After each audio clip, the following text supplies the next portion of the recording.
Want to play roulette? Here's a tip. European roulette has a lower house edge than American style. The lower the house edge, the better shot you have at winning. Most online casinos offer European roulette. So, if I were you, I'd get spinning. Now, go get lucky. See you in Las Vegas. Let's get lucky. Okay, what tools can you use to measure those things a bit?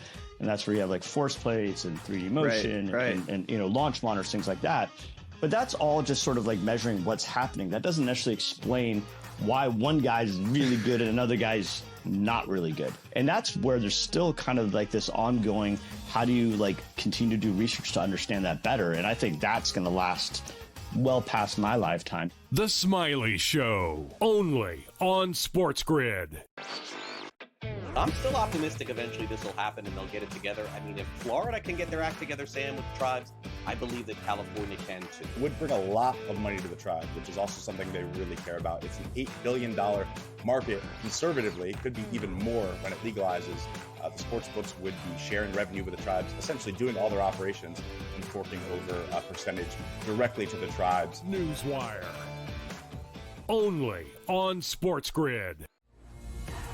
King of the featherweight division for the BKFC. That is King Kai Stewart, who is joining us now, still the champion of the featherweight. Though he did get dominated, he was still throwing big shots. He landed a lot bigger shots on Palomino than he did me, and I wasn't really impressed. Palomino's getting older. He is definitely a former GOAT. He has done amazing things in this sport, but it's just my time. Only on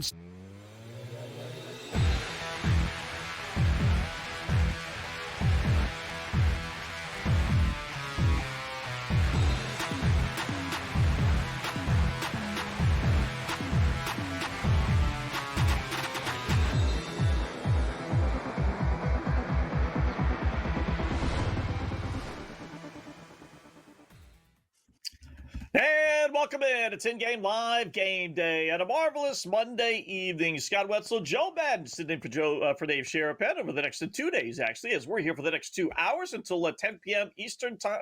10 p.m. Eastern time. Getting my Saturdays and Sundays mixed up because Joe and I usually hook up on Saturdays and Sundays. Right here on the grid, what we both do on both days is bet on baseball. We got hockey. We got NBA playoffs. We got it all over the next 2, again, until 10 p.m. Eastern time. We got George Kurtz coming up in a half hour, talking a little pucks, a little baseball with him. Got Cam Stewart, as always, at the end of the show, but an hour and 45 minutes from now, we got SGPs, Black Clouds, 5 on the line. We got it all, so don't go anywhere. What's going on, Joe? How are you tonight? I'm doing pretty good. Excited to see the Washington Capitals and the Montreal Canadiens in their first game here of the playoffs. We do have the Capitals leading 1-0. And then the Knicks, another slow start versus the Detroit Pistons. That first quarter just came to an end. Pistons up 25-18 right now, Scott. Yeah, my first losing bet. We're 30 seconds into the show, and FanDuel, in its infinite wisdom, they give all these goofy bets, before the day begins, whether it's baseball, football, basketball, hockey, right? And one of them today in basketball, Joe, was will every team score at least 20 points in every quarter? And I figured, all right, it's not like we have, 3 or 4 or 5 games. We have 2 lousy games, right? So why not? I think it was like plus 165, 175 or something. I'll look it up here, but it was plus money.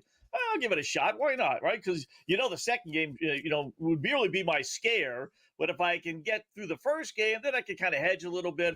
Yeah, after one, you mentioned it, Detroit 25, Knicks 18. 30 seconds in, first bet right out the window. So we're already starting on an uphill battle, but we'll get through the positive side of things before we're through, for sure. Yeah, definitely time to bounce back. So lots of opportunities for us to bounce back over the next couple hours, Scott. Yep. One of those is something you and I do. We'll do the 5 on the line. We'll start there. One of those is 5 on the line. Our parlays that we give out every single night. First segment, Bet on Fire. Last week, 17-6. 74-46 since we started doing this 3, 4, or 5 weeks ago or so. Been a nice little run, so we'll do it now. We take the remaining games. We try and do the remaining games anyway, and give you the 5 best trends for those games. Do what you want with them. Not really advocating them. Sometimes there are games that I like the other side, but these are the best trends that are on the board that I could find. So with that, little time for 5 on the line.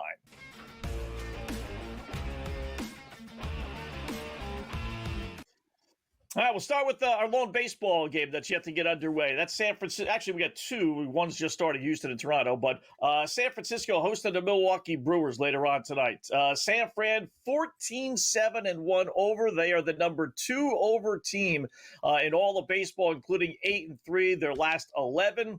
They're hosting Milwaukee. That certainly can put runs on the board. No two ways about that. So where are we going to go? Over 7.5, getting a pretty good number as well. Milwaukee at San Francisco. Trend number 2.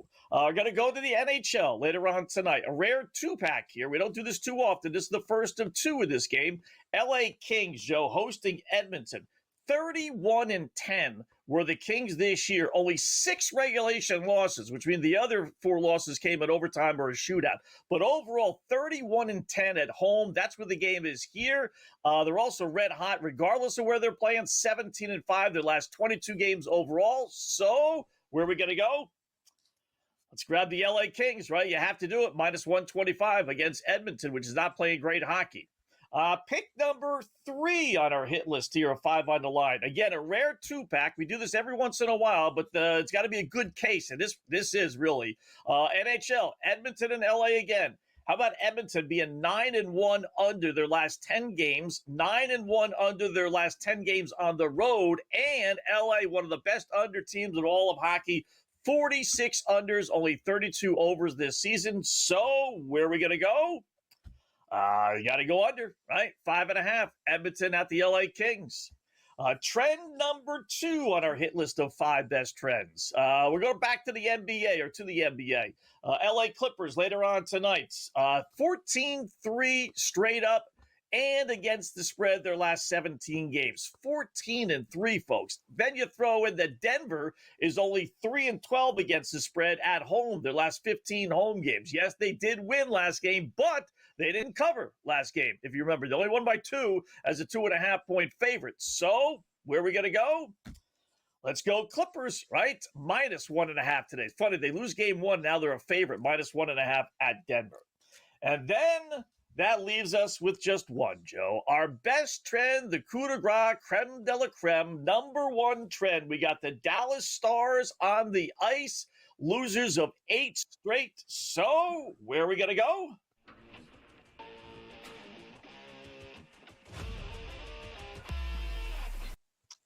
That's a no-brainer. You got to play Dallas, or you got to play Colorado, minus the 146 at Dallas. Our number 1 trend as winners bet with streaks and losers bet against streaks. So our 5 best trends, good luck, folks. Do what you want with them. But there they are, Joe. I know you like Colorado tonight, as I love Colorado tonight as well, right?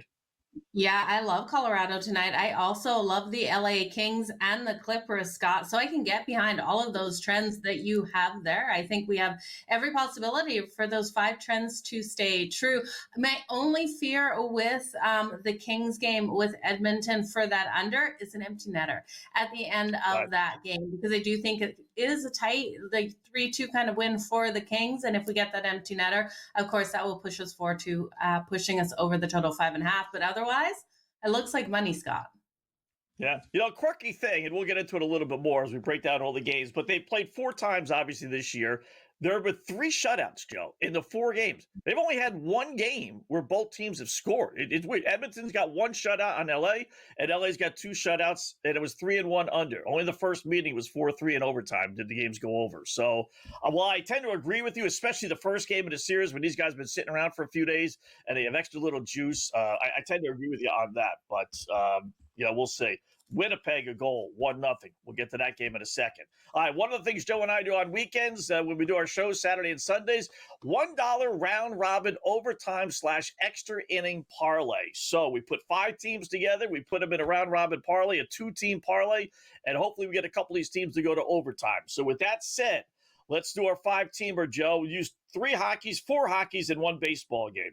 We'll just play all 4 hockey games tonight. And you can still bet Washington and Montreal and Winnipeg and St. Louis, even though the games are underway. And the odds are basically the same as they were before the game. They keep that number up there throughout the entire contest. So Montreal, Washington, go to overtime plus 340, 320 or so. Colorado and Dallas, St. Louis, Winnipeg, Edmonton, LA Kings. And then the 1 baseball game we'll throw in there, we'll use Toronto and the Houston Astros. I think that's like a 3-2, 4-3 type of game and hopefully go to extra innings. That's plus 710. So for $10, all hit for whatever. To be able to go to overtime, Scott. I don't know if my heart can handle these games being able to go to overtime out there on the ice. They are crazy games. And if we do go to overtime in them, it's going to be a late night out there on the ice, because we look at that last game with the Edmonton Oilers and the LA Kings. That is a 10 p.m. Eastern game, 9:30 for Colorado and Dallas. But it does look like we got that goal out there, Scott. For the Winnipeg Jets coming out, Mark Scheifele getting that goal. We're seeing right now the Winnipeg Jets leading the St. Louis Blues. It is a fast start for them, 1-0. You guys, I'm rolling with the under 1.5 in the first period of this game. So 3 minutes to sweat out. No more goals out there on the ice. Hold your breath with me as we go up against the break. We'll be back in a couple minutes here on the grid.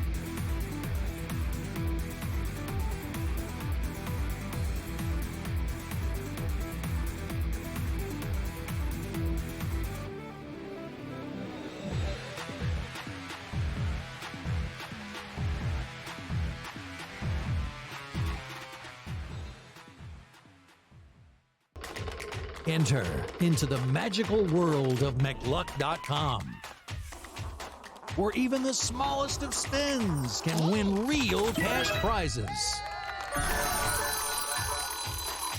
Adventure into over 1,000 of the best Vegas-style slot games. So what are you waiting for? Unlock your free welcome offer today. Join the fun where winners play and players win. Two guys that can do it all. Too much electricity this morning. This is a good time. We're having a lot of fun. I had to do a triple take. Ka-ching! Why? Because of parity. I didn't mean to offend. Yeah, it's not going to happen. Load management is a dirty word. Let him rip. You know what?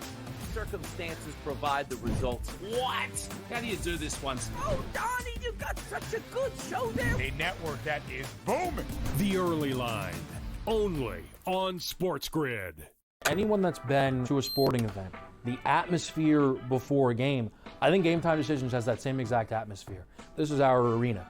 This is what we do. There is going to be an energy to Game Time Decisions that you will feel night in and night out. The excitement you get when you lock your bets in, when you're figuring out what you want to do, we can zone in on the biggest games each night. I want this to be the place that people come to before the game starts, so they feel as ready as possible to lock in their cards. We are going to hit every single one of those markets that you need to know about. We're gonna go through every single thing, and I've got a great team behind me that's gonna help me get the job done. There is not gonna be a better place, I promise you, than Game Time Decisions to get that new information, react to it, and be able to then bet accordingly. We will have everything at our disposal, and we will use that to our advantage. I'm Kevin Walsh. Tune into Game Time Decisions from 6 to 8 p.m. Eastern on SportsGrid.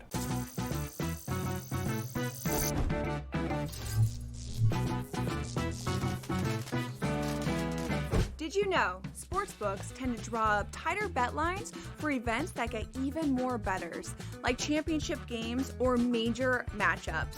My tip, try betting on less popular sports. You might have a better shot at beating those odds. Now, go get lucky. See you in Las Vegas. Let's get lucky.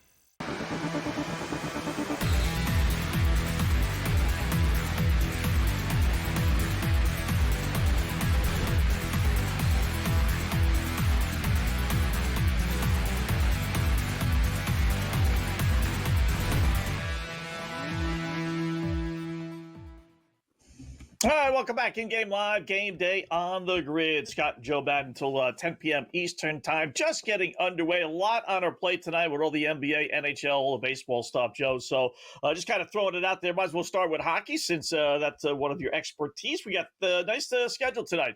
This is what I thought we were going to have on Saturday, but it is what it is. So we have the 4 games tonight. 2 are already underway. We got Washington at home against Montreal. They finished up the first period. Alex Ovechkin, who else? Scores. I don't know if it was officially a power play goal or not. I'll look at it. But they did give Washington, Joe, I don't know if you saw it or not, but it was a bogus power play. I mean, it was just a typical scrum. one of the Montreal players came in and tried to grab a Washington guy off. There wasn't throwing any punches, nothing, and somehow or another, I've seen 1,000 hockey games, a zillion of them, and I've seen that played 10 zillion times, and you never get a penalty. And here we are in the postseason in the first period, and they gave Montreal a penalty, Washington a power play, and they scored 1-0. So after one, Capitals now minus 460 favorites, plus 320 on the Montreal side, over under 5.5. This is a hard game for the Montreal Canadiens, and I did think they had the opportunity in that first period to kind of come out, hit Charlie Lindgren because he hadn't been on the ice, but Scott, they were unable to do so. They did have a power play opportunity themselves, going 0-1 on that power play, and we know the Caps able to convert. And when we look at the faceoffs have been won by the Montreal Canadiens out here, but the physicality that the Washington Capitals are bringing, the amount of hits that they've been able to lay out on Montreal, 20 versus 14 by the Montreal Canadiens. So a physical series between these two. Montreal's going to have to make sure they stay out of that box because, as we saw, the Washington Capitals will convert on that power play.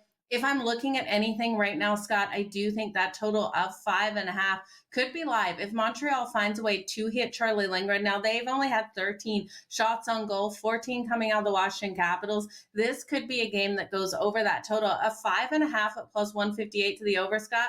I'm tempted to take it. Yeah. By the way, it's Logan Thomas that is in goal for Washington.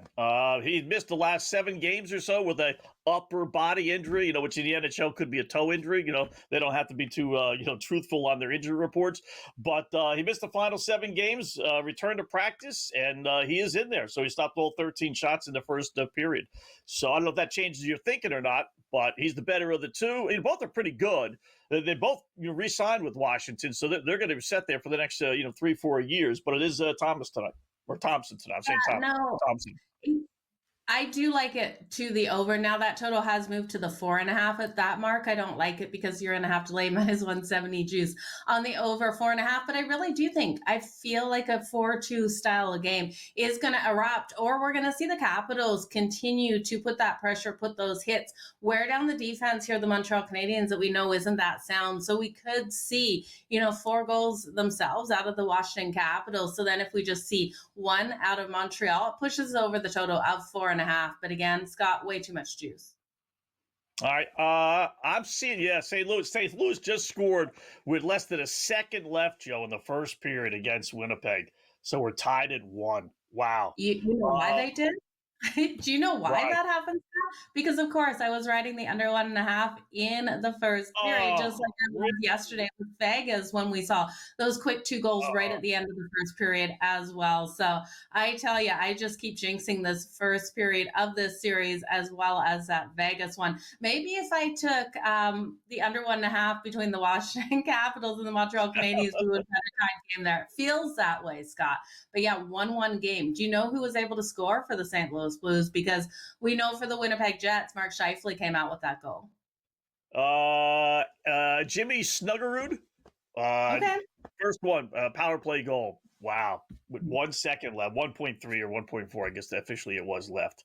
Power play goal, so they had the puck in the end, so it wasn't like it was just like completely out of the blue. But oh man, that stinks. That really, it's amazing in hockey, right? You could be like you. I mean, you had under 1.5, right? There's 4 minutes left to go, and you're thinking, all right, this is golden, right? I mean, how could I lose it? I got 4 minutes left, and I got a goal to give. And boy, when those goals start, they just, it seems like it never gets shut off. It's just amazing how fast they really can come. There's like no other sport. You can have your runs in the NBA, I get it, and football, obviously. In baseball, you can have a big inning kind of out of the blue, but not like hockey, Joe, where it's just like, boom. I mean, just like nothing can be going on. You get 1 goal, and all of a sudden, it's a 3-2 game because you got 4 goals in the next 3.5 minutes. It's crazy. Yeah. It really is. I feel bad. Yeah, exactly. And in that case, you can never count out a total, right? Like you're looking at the last couple minutes of a third period, and you can't count on your under to be able to cash, and you can't rip up your ticket for that over either, Scott. So we're seeing that total drop to 4.5. The Montreal Canadiens and Capitals with light juice now, minus 128. I would jump in there on that. But what do you think about the St. Louis Blues and the Winnipeg Jets with a 5.5? I don't know if the Blues will be able to put up enough goals. I know they got 1, but that came on the power play. Yeah, I did like the over. I love the over in the first game. I didn't love it as much just because we had 8 goals in the first game, but I thought it would come back. to the Pack. I mean, this series should be nothing but 3-1, 2-1, 3-2 games. So it's 5.5 now.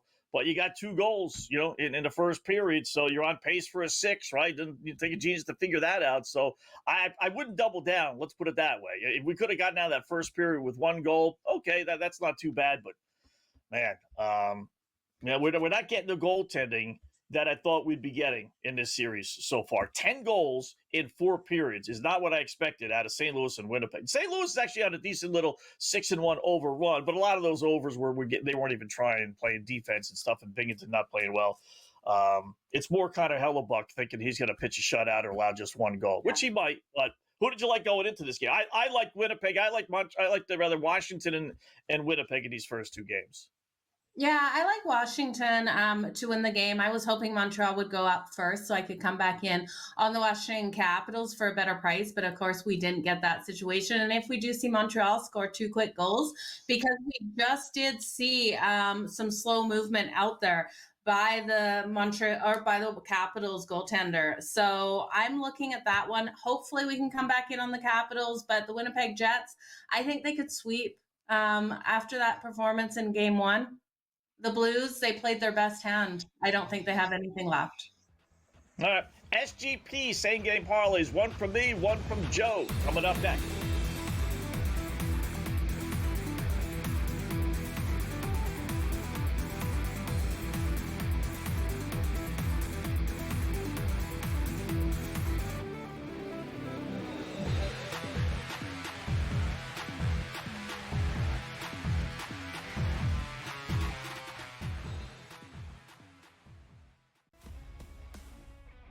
They're so close that we're barely going to be getting any value on the plus side of things. I think there's a little bit of value on the Blue Jays today, but it's an awesome division. Like, I don't want to see teams running away and be up by 12 games in first place. We want to see teams constantly battling for first place. They hit a team total. I love that. So as many times as we get bad beats, you do get the same amount of good beats typically in your direction if you wait long enough. Pro Baseball Today, only on SportsGrid. You're talking about going into next year, your 4th coach in 4 years. And if you think about it, they were 2-0 NBA Finals, and literally the whole organization just fell off. I don't really understand what the plan is, right? Like, okay, you fire Budenholzer. What is the plan? Who do you think you're bringing in? What do you think is going to change? We all know the sort of dire financial situation they find themselves in as far as money spent. Betting above the rim, only on SportsGrid. 11 times now without a major, 14 times at the Masters. He finally has the green jacket. Rory McIlroy. The best sporting event so far this year. It's better than the Super Bowl. It was better than the NCAA tournament.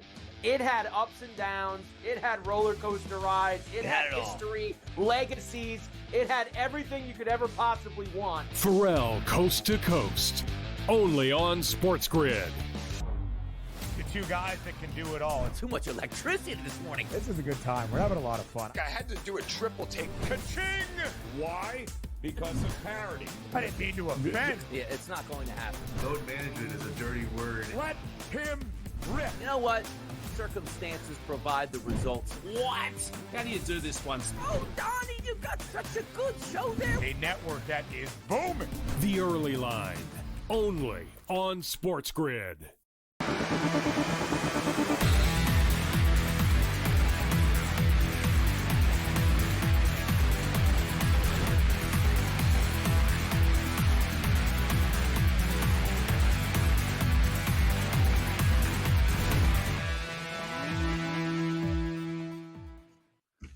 Welcome back in-game live game day on the grid. Scott and Joe Madden until 10 p.m. Eastern time. You know what time it is. Time for a little SGP same game parlay time.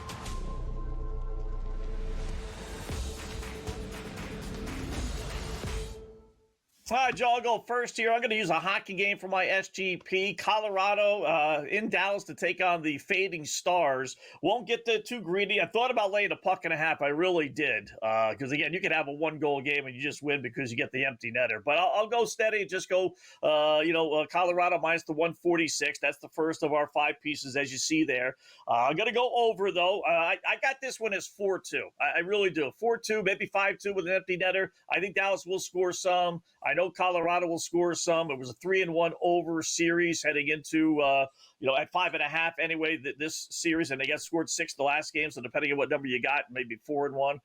So over 5.5 goals. Use Nathan McKinnon, right? I mean, he's a scoring machine. So I'm going to go a little twist. I'm going to go with his 4 shots on goal, which is almost automatic with him.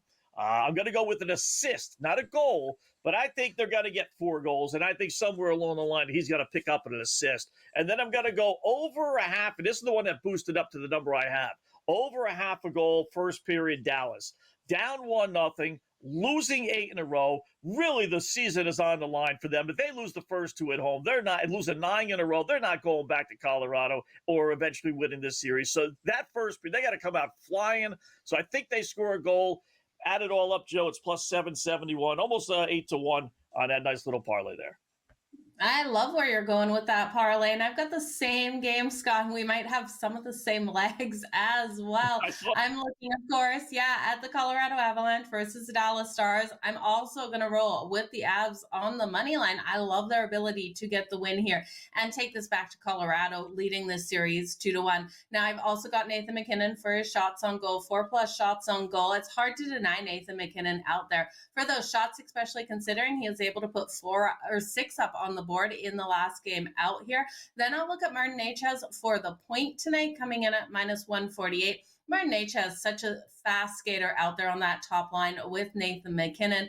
Then I'm going to turn to a couple of players here for the Dallas Stars, because I do think they'll have success getting their points. Mikko Rantanen, we know, ex-teammate here for the Colorado Avalanche team. And I do think after being denied in the last game, 3 shots on goal, 0 points, he's going to come out with that extra fire. So give me Mikko Rantanen for 1+ points. And then Wyatt Johnson. Wyatt Johnson in the last game was able to get an assist on the board, 2 shots on goal. This young kid never says die out there on the ice. And I do think 1+ points for him at minus 115 is a great price. So 4 legs, it's coming in basically 10-1 to your money. The Avs, 5 legs, the Avs on the money line, Nathan McKinnon, 4+ shots on goal. Martin Necas, 1+ points. Mikko Rantanen, 1+ points. And Wyatt Johnson, 1+ points, Scott. All right. Obviously, I like it because, like I said, you got similar ones that I have there. It's really hard to make a case, Joe, for Dallas. I mean, I feel bad for them. Like, no angst against them.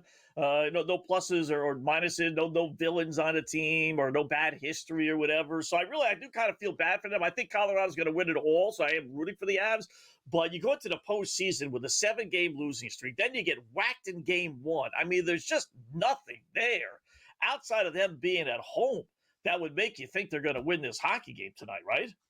Yeah, nothing at all. And you look at the breakdown of that last game. Mackenzie Blackwood came out nice and strong. Dallas did put 24 shots on him in that game. But what really stands out for me is looking at how the Colorado Avalanche were able to dominate those faceoffs. They won 52.5% of the faceoff, and they were such a physical team. They laid out 30 hits on the Dallas Stars. Dallas only returning 18 hits. And the power play, they had the 4 opportunities. So Dallas had 4 times in the box where they gave Colorado those opportunities. And if they do that, the speed of this team is going to get them each and every time. So I really do think this is another game for the Avs to be able to get things done. And there's players you can look at outside of our parlays as well, Scott, for their 2+ points. Nathan McKinnon is the first one that comes to mind. All right, our best bet poll question of the night. We have put out a poll question each night here on the grid. What's your best bet for tonight? Not nice and simple. We'll use the basketball game. Clippers laying 1.5 at Denver.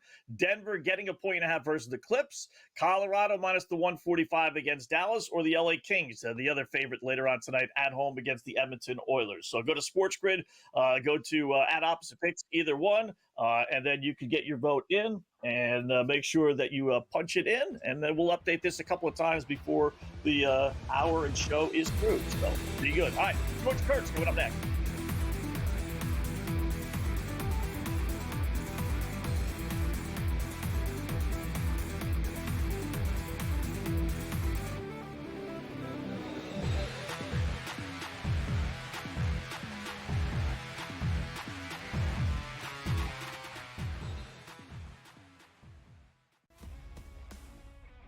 They're so close that we're barely going to be getting any value on the plus side of things. I think there's a little bit of value on the Blue Jays today, but it's an awesome division. Like, I don't want to see teams running away and be up by 12 games in first place. We want to see teams constantly battling for first place. They hit a team total. I love that. So as many times as we get bad beats, you do get the same amount of good beats typically in your direction if you wait long enough. Pro Baseball Today, only on SportsGrid. You're talking about going into next year, your fourth coach in 4 years. And if you think about it, they were 2-0 NBA Finals, and literally the whole organization just fell off. I don't really understand what the plan is, right? Like, okay, you fire Budenholzer.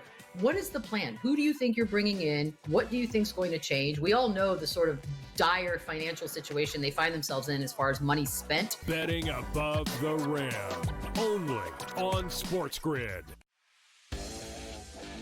11 times now without a major, 14 times at the Masters. He finally has the green jacket. Rory McIlroy. The best sporting event so far this year.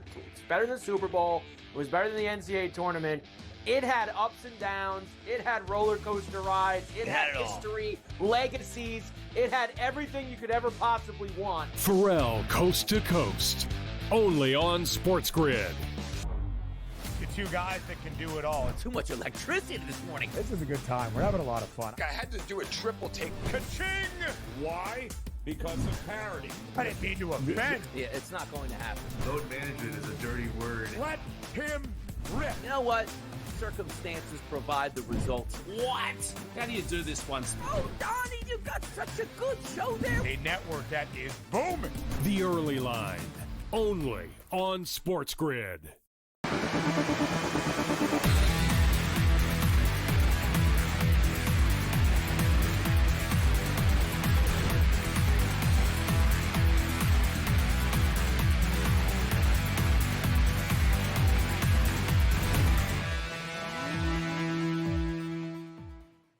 All right, welcome back. In-game live, game day on the grid. Scott and Joe until 10 p.m. Eastern time. Watch a little hockey in which the Capitals just scored again. 2-0 now over Montreal.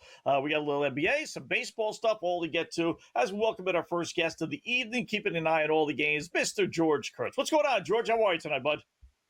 Doing well, Scott. Got back from vacation yesterday. Was down in Tampa Bay for about a week and a half here, so all good. It's I was going to say it's nice to be back, but you know what? I'm not really sure that's the correct answer there. Well, it's definitely nice to be making some money betting on these games. Did you bet on the Washington Capitals to come out this strong versus the Montreal Canadiens, George? See, first off, I'm not so sure if it was good or bad. I was in Florida, so you can't bet in Florida last week. So I wonder if I would have lost money or won money last week. But let's go to the Hard Rock Cafe, which I did not go. Can't bet in Florida. As for the Montreal-Washington game, I'm on Montreal and the over. So this is not the kind of game I thought it would be. Listen, I'm the first to admit I don't believe in Washington. I just don't here. I know they're the better team than Montreal. I get that, but I thought this would be a higher scoring contest here. So I put a couple of ducats on the Canadians. Maybe get the upset win here. Washington had not been playing well down the stretch, probably because they had nothing to play for here. But I definitely thought there'd be more goals so far in this game. So to have only two, a little bit more than halfway through, is disappointing. Yeah, same thing with me, George. I figured the same thing. I thought to be, I did like Washington though in the game, but I thought this was going to. In fact, FanDuel had a bet, pick the game that's going to have the most goals, and I chose this one at plus 220. We may end up getting it if we get some action from Montreal, but St. Louis and Winnipeg, how about that one? This is a bad series. I know a lot of people like St. Louis in this series, as I did. But Winnipeg has beaten them now 7 of their last 8. They're tied at 1 heading into the second period. Number is about the same as it was to start the game. Winnipeg minus 205, St. Louis plus 158. Yeah, I mean, game one was huge for Winnipeg, right? They won that late. Kyler kind of got the goal with a minute 32 left in the game here. Huge because it sort of gets the monkey off their back, right? We don't worry about Winnipeg. Can they win when it matters here? And now it's the playoffs. It matters. Last year they played Colorado first round, right? And that was a wild series they got wiped out in. I know St. Louis had played really well down the stretch here, but you avoided playing Colorado. You avoided playing Dallas or playing anybody like that. So good for Winnipeg. Yeah, you get the win. I think it's going to be a close game, close series. I think the Blues are a good team. They may not be the Jets or the Avs, Stars, Knights, but they're a good team here. I don't think Peg's going to win this in 4 or 5 games here. I think St. Louis will win 2 games in the series here, but I did not think it would be tonight. So I took Peg once again. One thing about this game is that it's bothered me all day. They're in Winnipeg. They're doing the whiteout. Right? Even the person who sung the national anthem, she's wearing white too, or the white, but the team is wearing blue. This bothers me to no end, by the way, because the NHL, you wear your what used to be the road jerseys at home now for the past 20 years, whatever it is. So white out, but the home team's wearing blue. Yeah, that is kind of odd, isn't it, George? I didn't even realize that they were doing the whiteout because of the blue. So what do you think about the Colorado Avalanche and the Dallas Stars, though? Because we know Colorado came out and really dominated that first game. Can Dallas answer back, or is this series headed back to Colorado with them leading 2-0? I think there's 2 rules of thought here. One, the Stars always lose the first game of the series. I mean, always. All right, it's like, death, taxes, and Stars losing game 1. But the other rule, I mean, Jason Robertson, week to week, that's your best player. That's not good. Your best defenseman, he's not playing either. Maybe he gets back for game 3. That's not good. I don't know. The Avalanche might, they actually might be a better team without Rantanen because of who they added than they were with him. All right, this is maybe a team sort of destiny here. If that goaltending can, Blackwood keep playing the way he's going, maybe they are still the best team out west. I like the Avalanche once again tonight. Like the over as well. I think the Stars scored more than 1 goal tonight, but I like the Avs to win the game. Yeah. By the way, Dallas has lost now 8 straight game 1s, including last year to Colorado, and they're 5-2. Obviously, you don't have the result of this year, so they're 5-2 in game 2s of those series. So they have won more, but it's not like they've won every single game. So if you're basing it on, well, they're going to bounce back because they've done it before, 5-2 is not quite, an automatic. So I think we all agree. This is like picking Dallas is like a classic opposite pick. I can't find anyone that likes Dallas either tonight or in this series. How about Edmonton, LA, George? I think this is going to be a really good series. And the Edmonton's knocked LA out. We know it 3 straight times in the postseason. I think the Kings actually finally get their revenge, and I think they win tonight. This is going to be close, right? No Ekholm, right? That's a huge loss for the Edmonton Oilers. No, he's their best defenseman. All right, he's out for the series here, it looks like. Now, Skinner had played really well in net down the stretch. A couple of shutouts there. Boy, there's someone on Guardians who looks like he's been shot. I think he got hit by a pitch. But as for the Edmonton, I mean, McDavid, Draisaitl, how healthy are they coming in? McDavid played the last couple of games. Draisaitl's coming back tonight. Evander Kane will not play tonight. We thought he might come back for game 1 of the playoffs. I think you'll see him at some point here. I'm kind of with you, Scott. I think this is the Kings' year to beat the Oilers. I'm not saying it's their year, period, but I think it is their year to beat the Oilers. Darcy Kemper's had a fantastic season for the Kings here. Give me the Kings tonight in game 1. I did not bet the series, by the way. I don't have that much confidence. I want to see how they play first, but give me the Kings to win game 1 here. And this might be the only series that I have the under in as far as the total in game 1. Okay, it would be great to see the LA Kings. I'm on board with you guys, all 3 of us on the same side of that one. Now, George, I wanted to get your takeaways and thoughts for tomorrow's matchup, the New Jersey Devils and the Carolina Hurricanes. Not sure if you got to watch that first game between those 2, but we know Luke Hughes got hurt. Cody Glass had accidental fire from Jacob Markstrom getting hurt, as well as Dylan going out, another defensive player there for the Devils. Can the Devils at least win 1 game versus Carolina, or is this series all but done? I had Carolina in 5, so I think they can win 1 game. I don't think it'll be tomorrow.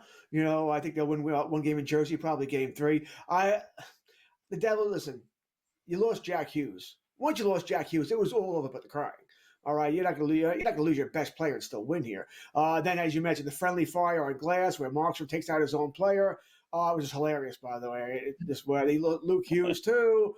I mean, Carolina. Yeah, I don't think going very far. By the way, you lost Rantanen. You didn't get anything back from except future future endeavors there. So I don't think they're going very far here, but I think they will beat the Devils. This is sort of a matchup of two beat up teams. This is why I know it's going on for the rant here, but this is why the playoff system in the NHL annoys me to no end here, because Carolina and Devils shouldn't be playing each other. It's a shame that either Florida or Tampa Bay is going home in 2 weeks. All right, they're the better teams than either one of these two teams, but one of those two teams is going home because they're playing each other, while either Carolina or the Devils, one will go on, and I think that will be the Carolina Hurricanes in 5, and I think the Carolina Hurricanes will win tomorrow.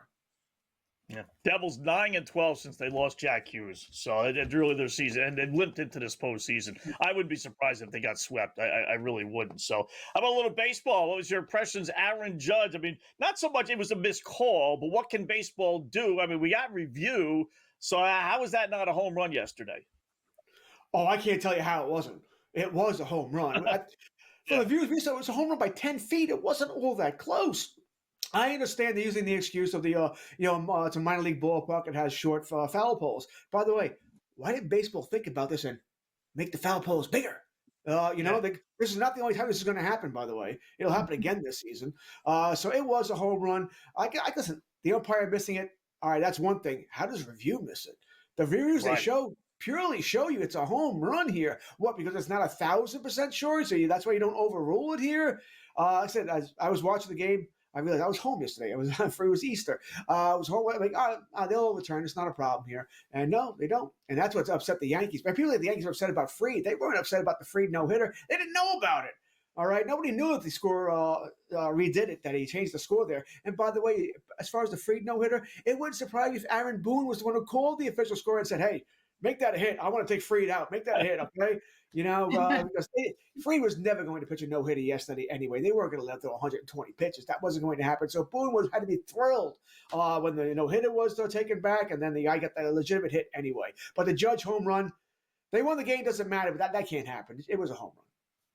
Yeah, that would have been interesting, right? I mean, if someone finds out that Boone actually called up the official score, which you can do in the press box and say, if you want to change it, we're okay with that. So, George, great job as always. George Kurtz, we'll do it again soon.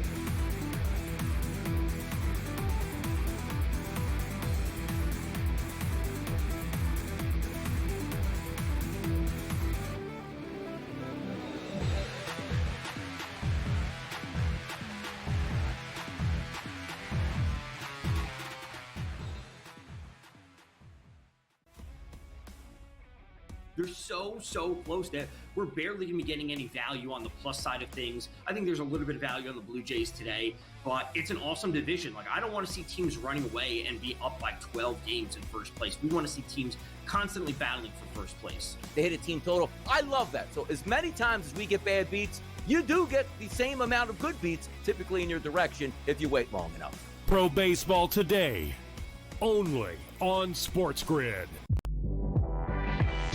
You're talking about going into next year, your fourth coach in 4 years. And if you think about it, they were 2-0 NBA Finals, and literally the whole organization just fell off. I don't really understand what the plan is, right? Like, okay, you fire Budenholzer. What is the plan? Who do you think you're bringing in? What do you think is going to change? We all know the sort of dire financial situation they find themselves in as far as money spent. Betting above the rim, only on SportsGrid. 11 times now without a major, 14 times at the Masters. He finally has the green jacket. Rory McIlroy. The best sporting event so far this year. It's better than the Super Bowl. It was better than the NCAA tournament. It had ups and downs. It had roller coaster rides. It had history, legacies. It had everything you could ever possibly want. Pharrell, Coast to Coast, only on SportsGrid. Two guys that can do it all. Too much electricity this morning. This is a good time. We're having a lot of fun. I had to do a triple take. Ka-ching! Why?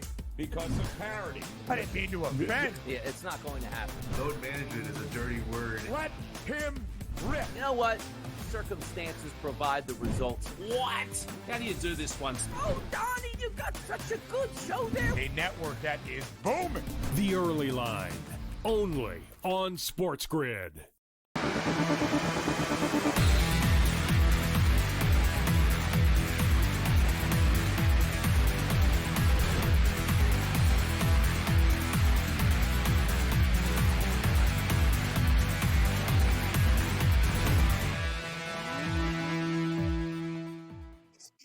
All right, welcome back in Game Live, Game Day on the Grid. Again, thanks to George Kurtz, SportsGrid radio host. You see it here all the time here on the Grid. Just to update our poll question of the night. Nice and simple. This is a gambling show, so sometimes we have a little flair. Other times it's just basics. And basics tonight, what's your best bet for the rest of the evening with the NBA and NHL playoffs? Best baskets, you got the Clippers in Denver. Pick one of the two. Hockey, you got the two favorites I threw on there. LA Kings minus 125 at home against Edmonton, or the Colorado Avalanche on the road against Dallas. So right now, Denver plus 1.5, almost 32%, slight lead over the Clippers and LA Kings. Just posted it up there a little while ago. We got almost 50 votes, not bad. I'm sure a lot more will get in there before we are through, so we'll update that a couple of more times. Colorado, oddly enough, the underdog in this thing at only 17%, Joe. So a couple of interesting things with the hockey. Got 2-0 now Washington, which is again on the power play, although it looks like it's going to end. So 2-0 Washington midway through, the final seconds actually of the second period. So Montreal's got to do something if they want to score. I always get a kick out of these lines, Joe. You and I have been doing this a long time, right? 4,500 on Washington with a 2-0 lead, not 4 or 5-0. I mean, who is laying, to win $10 even on the Washington Capitals? Obviously, you got to lay $450, right? You have to take a mathematician to figure that out, Scott. So, I mean, who's doing that? Right? I mean, it's just crazy some of the lines they post up. It's clearly they want money on Montreal, right? They don't want any more money on Washington. They clearly think Montreal is going to probably lose. So if you're, dumb enough to pick Montreal plus 12-1, knock yourself out. But they might be worth a flyer at 12-1. It's not bad. You put $1 on it. It's 2 Starbucks coffees tomorrow if they come back and get the win. I know Montreal during the regular season, right? This is a team that has been so scrappy out there. They've been able to really get things going in that third period and be able to tie up games, push them to overtime. That's how they're sitting here in the playoffs, Scott. So it's not the worst bet out there, but I wouldn't throw more than a couple dollars on it. That's for sure, Scott. Yeah, Starbucks basic coffees, I imagine, at $6 a piece. I won't say you got to be nuts to spend $6 on a cup of coffee, because I know someone here does that on a regular basis. I won't say that, Joe, but okay, knock yourself out. Out, Scott. Yeah. Speaking of good bets, now we had this Saturday, if you remember. Detroit was leading the Knicks, right around the end of the third quarter, and the Knicks were laying, I think, 1.5 points. I remember talking to you about it, and we just said, both of us said that, okay, take the Knicks now. It's a pretty good play. Lo and behold, the Knicks end up not only winning, but covering the original number. So similar situation now, except it's only at halftime. Knicks down 6, and they're laying only 1.5 points, just like Saturday. Now you got a whole half, and you got Detroit down 1-0, which I don't know if that changes their mentality or the Knicks get a little lackadaisical, but I still think the Knicks win. It's the same situation for me tonight as it was Saturday. I wasn't really comfortable laying the 6.5. I did, but I am thinking that they're going to win. I don't see them losing to Detroit when everything is said and done. So grabbing them now at plus or minus 1.5 at plus 102 odds, I think that's a pretty good play. I don't think they lose tonight. No, I don't think they lose either. You could also just look at the money line at minus 118. I was just looking at the assists out there because I did ride with Cade Cunningham for over his assist. He's yet to get a single assist out there on the board, Scott. I'm shocked by that. His number is coming in at 4.5 at plus 126. To the over 4.5. Do you think there's enough time for him to get those assists? We do have Jalen Brunson coming in here with 4 assists already. His over 7.5 coming in at plus 130. But looking at Cade's been putting the points on the board. He's got 20 points so far in this game. His live number is now 34.5. So hopefully a couple of you are riding with him for his points tonight, because he's having one heck of a night in the point department, just not in those assists. Yeah, if you're a big prop player, and I'm not, I definitely delve into it, but it's not my automatic thinking. But that would have been a good automatic play because he had a bad first game. What did he end up with? 18, 19 points.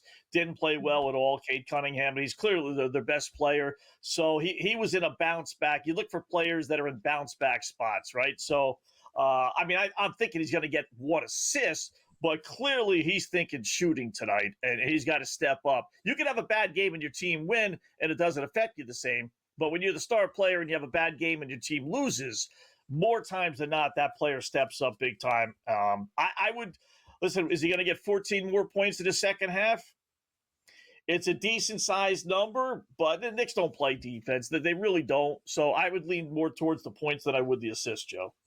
Yeah, I absolutely would as well, because you look at that last game, he was able to get those assists, but not able to get those points on the board, right? So we're seeing that shift in tonight where those points are coming in. That last game, he was able to put 9 up, which is right on his average. But with him racking up 20 points so far, I would be looking at the over 33.5. It's coming in at minus 132. I still think Jalen Brunson's number is too light, 31.5 for that live look. It's minus 125 to the over, with him putting up 17 points. Now you have lost the best of the number, because it was 26, 27 points going into this game, Scott. But Brunson, he has to get it done tonight. Yeah, again, because they're in a good spot as far as they're losing. So he's got a lot of points already, and they're still losing. So he can't go into the locker room saying, "All right, I'm not going to, I'm going to share the ball a little bit more second half." When he's on his game like that, he can easily put 32 points, 33, 35 on the board. So I like that. I do. Quick check. We'll get to the other NBA game next hour. And same thing with the hockey. We'll preview that all next hour, since those games don't really start closer to 10. But baseball board, the one play I really like that's losing right now is over 3.5 runs Mets and against the Phillies. Aaron Nola is on the hill, or was on the hill for Philadelphia. He's been nothing short of awful. I thought for sure they would get 4 runs. They had 2, bottom of the 6th inning. They got 2 on, but with 2 outs. And now it's going to be a struggle. I figured they would have 4 or 5 runs by now. But I did like the Mets. Boy, the Mets are on fire, Joe. Maybe like 2.5 runs plus 128. Yeah, I don't mind laying the 2.5 with the Mets right now. So I think it's a great way to go at plus 128. And then, Scott, look at the Jays and the Astros. We were able to get the Nerfy in the first inning. The first 5, though, I'm still going to sweat under 3.5 in the first 5. So hold your breath on that one for me.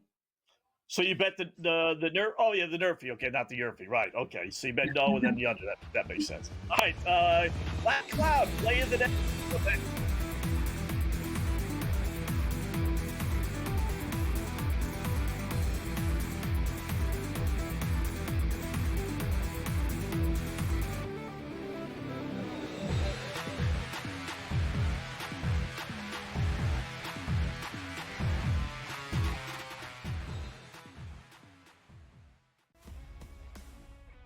They're so close that we're barely going to be getting any value on the plus side of things. I think there's a little bit of value on the Blue Jays today, but it's an awesome division. Like, I don't want to see teams running away and be up by 12 games in first place. We want to see teams constantly battling for first place. They hit a team total. I love that. So as many times as we get bad beats, you do get the same amount of good beats, typically in your direction, if you wait long enough. Pro Baseball Today, only on SportsGrid.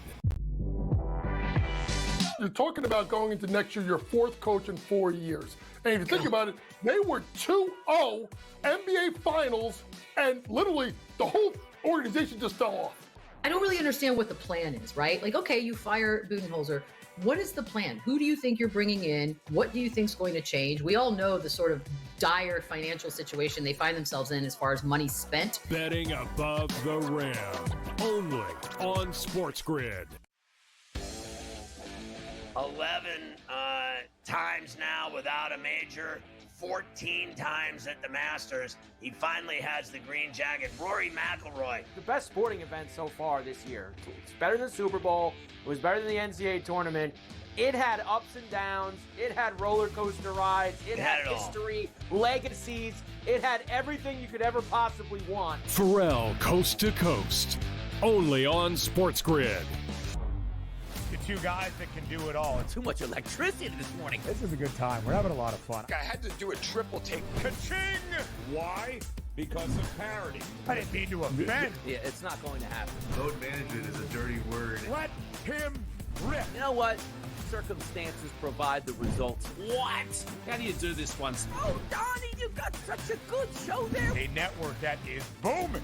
The Early Line, only on SportsGrid.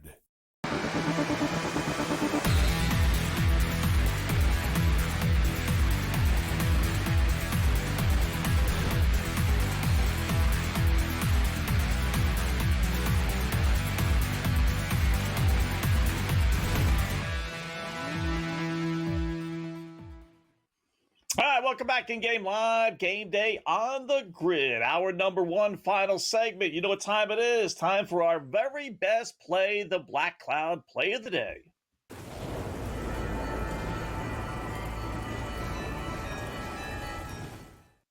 Ah, yes, this is the play in which you put double your money on it. If it's $1, go up to 2, maybe even 3 and stretch the pocketbook out. Why? Because we are on fire 24-11 with our best play of the day. And really, nearly all those have been either underdogs or favorites, minus 120, 130, or just, straight minus 110 with over-unders and college basketball plays and playing point spreads and everything else. So 24-11, pretty good. Let's start a new week with a winning bet tonight. There you see it. We're going to go over 5.5 minus 160. Little juice. Some books have 5.5. Some books have 6. Or even 6.5, depending on where you play your game. If you have 6.5, then you just buy it at 5.5.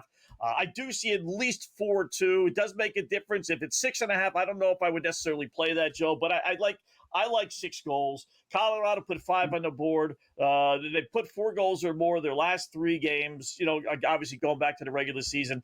Dallas is really the key, though. They're in absolute positive, desperate mode like we talked about. After putting only 1 goal on the board, they're going to do everything in their power to win this game, obviously. But what I mean by that is if they're down 3 goals and it's 4-1 with 4 minutes left, they're going to pull the goalie. Heck, they might pull the goalie if they're down 4-0 and 5-0.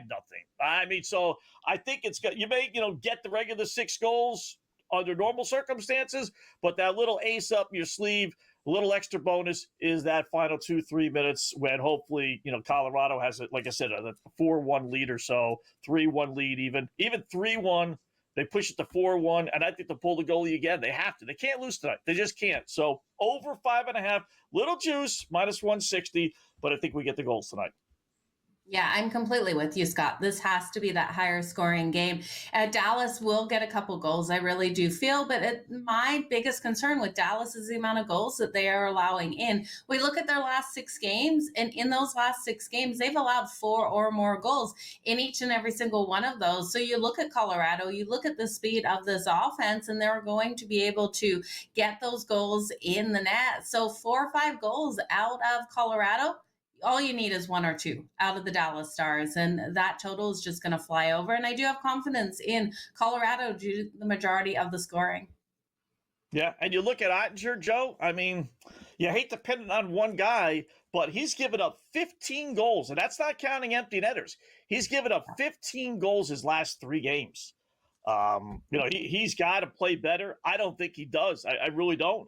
You said it. I think it's, as long as we can get 2 out of Dallas, and I really do think we will, I'm pretty confident we're going to get at least 4 out of Colorado. Maybe 3 in an empty netter, but at least 4. So let's hope let's hope Dallas can hold up its end of the bargain. But over 5.5. Again, a little juicy, but that's okay. We've got money to burn. We're 24-11 in this thing, so why not? Over 5.5, Colorado and Dallas. And we'll break it all down, that game and then the other late game, Edmonton and LA on the other side of the hour. So back to the baseball board, I will say, back real quickly. So the Stankies are losing, which is a beautiful thing. They just lost 6-4. It's always a nice night when the Yankees lose. I am sitting on the over 8. I broke a rule that I generally always adhere to, and that is never bet an over on a team that scored 24 runs the game before. But I like this Cincinnati team. They're playing well, and naturally they're being shut out today. I mean, how many times you see that? You score 15, 20 runs, 24 one day, and you have nothing left in the tank. But Miami's got 6, so I'll take the push if I can get 2 more. Top of the 8th inning, Cincinnati with a runner on second with 1 out. So I did like that. Detroit and San Diego should be a pretty good series. 6-4 Detroit, bottom of the 7th inning. Anything else on the baseball board strike your fancy? Yeah, you talked about the Mets before. I still like that over 2.5 for the Mets on that run line at minus 118 versus the Phillies. Right now, though, we are seeing the Mets with runners on first and third. So hopefully they're able to bring them home, Scott. I'm really shocked that we're still getting at 2.5 at minus 118 with runners on first and third. So maybe something's happened out there, but I'm also looking for the Atlanta Braves and the Cardinals to go over that total of 6.5 live right now. Oh, the juice is too juicy, Scott. Minus 158, middle of the eighth right now. So yeah, basically they're saying if Atlanta ties it, then obviously you're going to get a seventh run. So I might take a flyer with 2 at bats left for the Braves at plus 168 against the Cardinals. Heading to the bottom of the eighth inning. Nope. I like that. Definitely. All right, hour number 2. Coming up next, we're on the grid.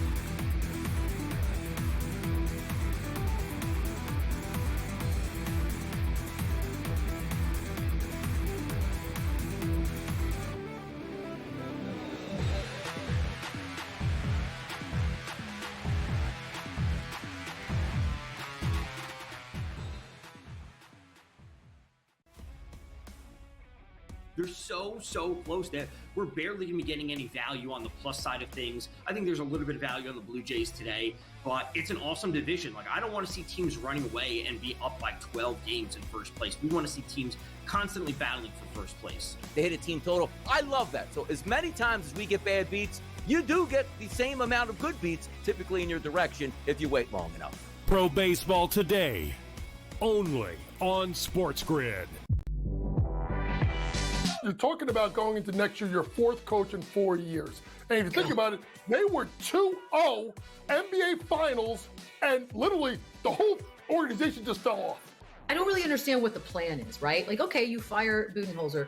What is the plan? Who do you think you're bringing in? What do you think is going to change? We all know the sort of dire financial situation they find themselves in as far as money spent. Betting above the rim, only on SportsGrid. 11 times now without a major, 14 times at the Masters. He finally has the green jacket. Rory McIlroy. The best sporting event so far this year. It's better than the Super Bowl. It was better than the NCAA tournament. It had ups and downs. It had roller coaster rides. It had history, legacies. It had everything you could ever possibly want. Pharrell, Coast to Coast, only on SportsGrid. Two guys that can do it all. Too much electricity this morning. This is a good time. We're having a lot of fun. I had to do a triple take. Ka-ching! Why? Because of parity. I didn't mean to offend. Yeah, it's not going to happen. Load management is a dirty word. Let him rip. You know what? Circumstances provide the results. What? How do you do this one? Oh, Donnie, you got such a good show there. A network that is booming. The Early Line, only on SportsGrid.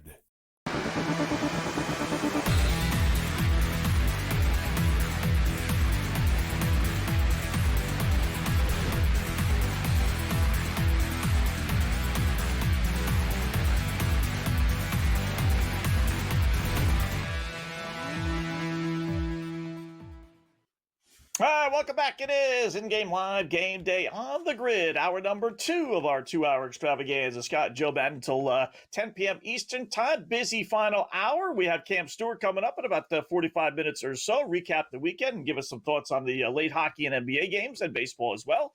And in the meantime, we got a couple of NHL games. We got another basketball game that we can keep an eye on. We'll preview all those at a busy final hour, Joe. So let's start games in progress. We'll start NHL. Getting set to start the third period in just a couple of moments. Washington 2-0 over Montreal. 5,000 to 1, obviously, on Montreal. You can't bet that. If you want to take a flyer on Montreal, on Washington, rather, on Montreal, plus 2.5 goals, plus 118. I'd be more inclined, though. It's juice. I wouldn't play it straight. I'd put it in a parlay. I think Washington gets an empty netter if Montreal doesn't score. So lay the 2.5 minus 154. I think I'd be more inclined to do that than I would take Montreal plus the 2.5 goals. Yeah, it's looking that way, right? You look at the Montreal Canadiens and they're just struggling to get those shots on goal and struggling against hot goaltending. So this could be a game where the Capitals do get that empty netter, Scott. I do think that puck line is the only way that I could look at this right now if I needed a bet in it. All right, I'm looking at some of the NHL Live specials. They offer some goofy things, but they don't offer the one I'm looking for, and that is Ovechkin to score in the final 5 minutes of the third period. They offer first 5 minutes, but I'm thinking empty netter final 5 minutes. And it's funny, they don't offer that. They'll offer you everything but they won't offer you that, unfortunately. So I will take a pass on that one for now. St. Louis and Winnipeg, they are 1-1 late second period. We got the 2 goals, unfortunately, in the first. So far, no goals in the second, although I'm sitting on the under 5.5. It's looking a little bit better now. It's 4.5 now.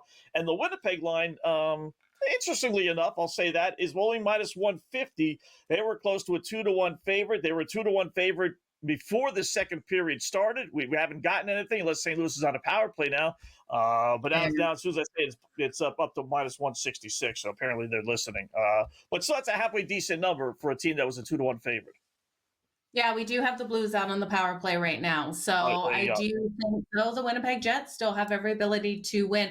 The Blues have converted on one of their 3 opportunities on that power play. 0-2 for the Winnipeg Jets, which is surprising because we know this team is so strong on that power play. Their kill is great as well. So shocked to see the St. Louis Blues have been able to convert there. But looking at this, we're seeing Winnipeg still the more physical team, 22 hits for the Blues versus 28 for the Winnipeg Jets.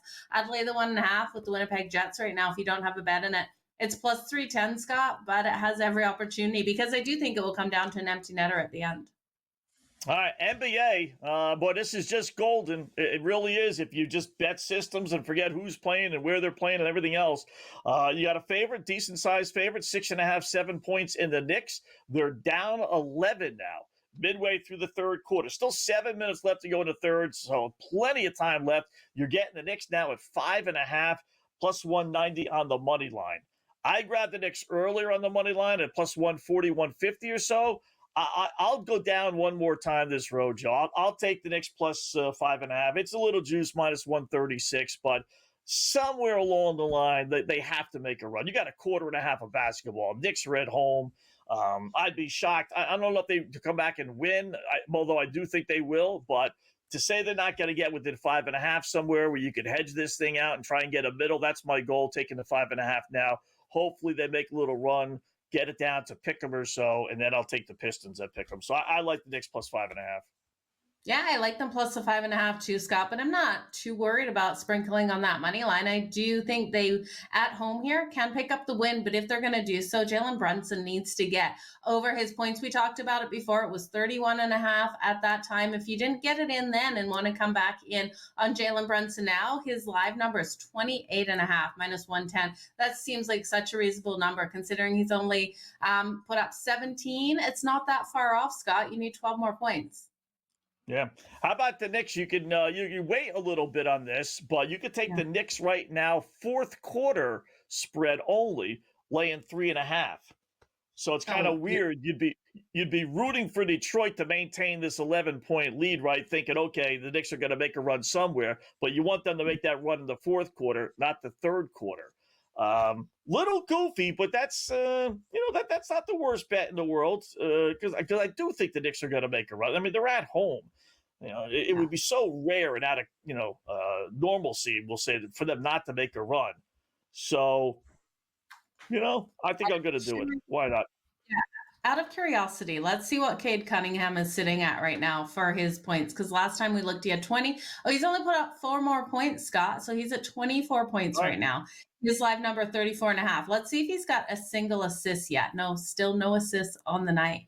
So crazy after 9 assists in the last game. Yeah. I will say this, his number was 31.5, or no, it was 34.5, right? He had 20, and I think it was 14 over that. I think it was like 33.5, 34.5. So it's kind of similar to what it was, I think, if memory serves me right. So, all right, we'll keep an eye on that. 64-53. Knicks have scored just 4 points so far in 5.5 minutes of the third quarter. They will. This is the perfect dip, buy high, sell low, or sell low, buy high, whatever it is. This is, I think, the perfect time to be buying low on the New York Knicks. NBA game number 2 of the night. This is typical NBA zigzag mentality thinking. Team loses the first game, and now all of a sudden they're the favorites in the second game. Makes no logical sense. Why would they be underdogs in the first game, lose, and now be favorites? That's the zigzag system. You bet on the team that lost the previous game. Clippers, 2.5-point dogs, game number 1. now a 1-point road favorite at Denver, over under 218. Clippers playing great. And really, Joe, we were on the air, I think, when that game was going on. They were dominant. They really were. They just kind of let their foot off the pedal. Denver, to their credit, came back. But Clippers still 14-3 straight up. 15-2 against the spread because they did cover that game, losing by just 2, albeit in overtime. I mean, so they're playing good ball. Denver playing good ball, 4-0 since they fired their head coach and GM. It's a tough one. If you believe the Clippers are going to win this series, then you go ahead and take them. But to me, if you want, if you want to give me a point with Denver at home that won the first game, I'll take it. Give me Denver plus the point. I might go with the zigzag here, Scott, because you look at how that one finished. Overtime there, Clippers not being able to get it done with how strong they did come out. But it's a game where I think I've just got to take the over. 218.5. I think that number is just slightly too light in this one. And then I'm going to look at Jokic, and I'm big on Jokic tonight. I think he's going to come out really strong. We look at him in the last game. Jokic was able to put up 29 points, 9 rebounds, and 12 assists. I rode with Jokic tonight over 49 points, rebounds, and assists. That's coming in at -110. So looking for a big night out of him. I think James Harden on the other side will answer back probably with his points, but it goes with that higher scoring game that I'm expecting out there. I don't know. I have a gut feeling the Clippers just might pull it off by 1 point. Really tight game again. Yeah. Joker for a triple-double is only plus 140. I mean, if this reminds me of a few years ago when Russell Westbrook was just posted a triple-double every single game. And it was basically pick 'em. It was like -110, plus 110. I mean, for a guy to get a triple-double and only win plus 140, it is crazy. I mean, I know he averages that, but I like your way thing. I like that over 49.5 points, rebounds, and assists, because he might come up with like 9 assists and miss or 9 rebounds, but he'll be over the 49.5 because he's going to get 35 points. I think it's a better way of attacking it, Joe. So yeah, exactly, because we saw it in that last game, right? Only 9 rebounds cost us that. Yeah. All right, more coming up. In-game live, GameDay on the grid.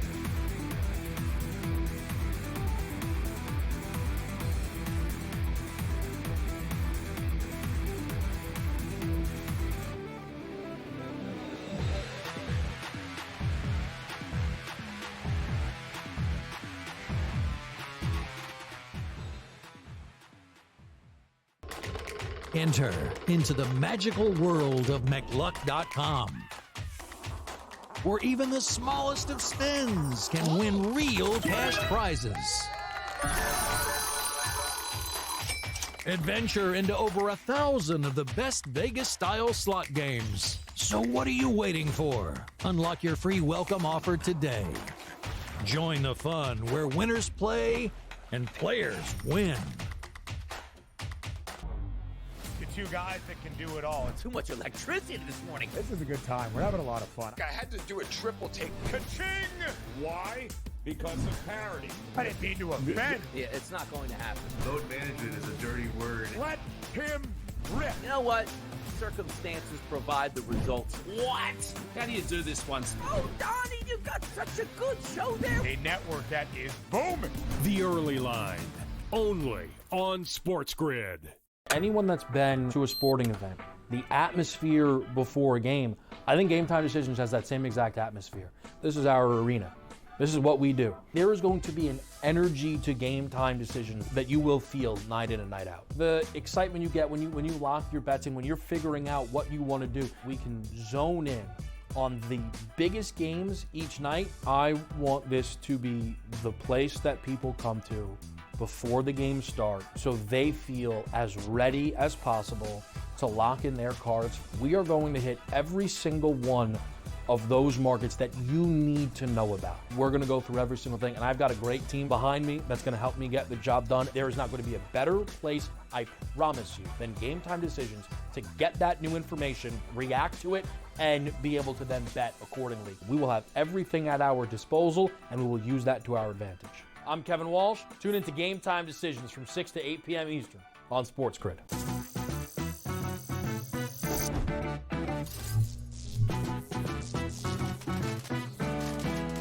Did you know sportsbooks tend to draw up tighter bet lines for events that get even more bettors? like championship games or major matchups. My tip, try betting on less popular sports. You might have a better shot at beating those odds. Now, go get lucky.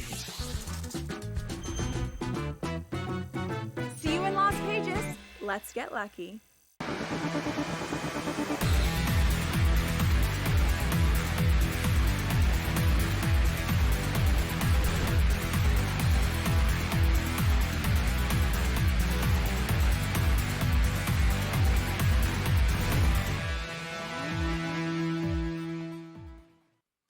All right, welcome back in game live, game day on the grid. Scott and Joe Madden until 10 p.m. Eastern time, previewing the games that are coming up in about a half hour or so.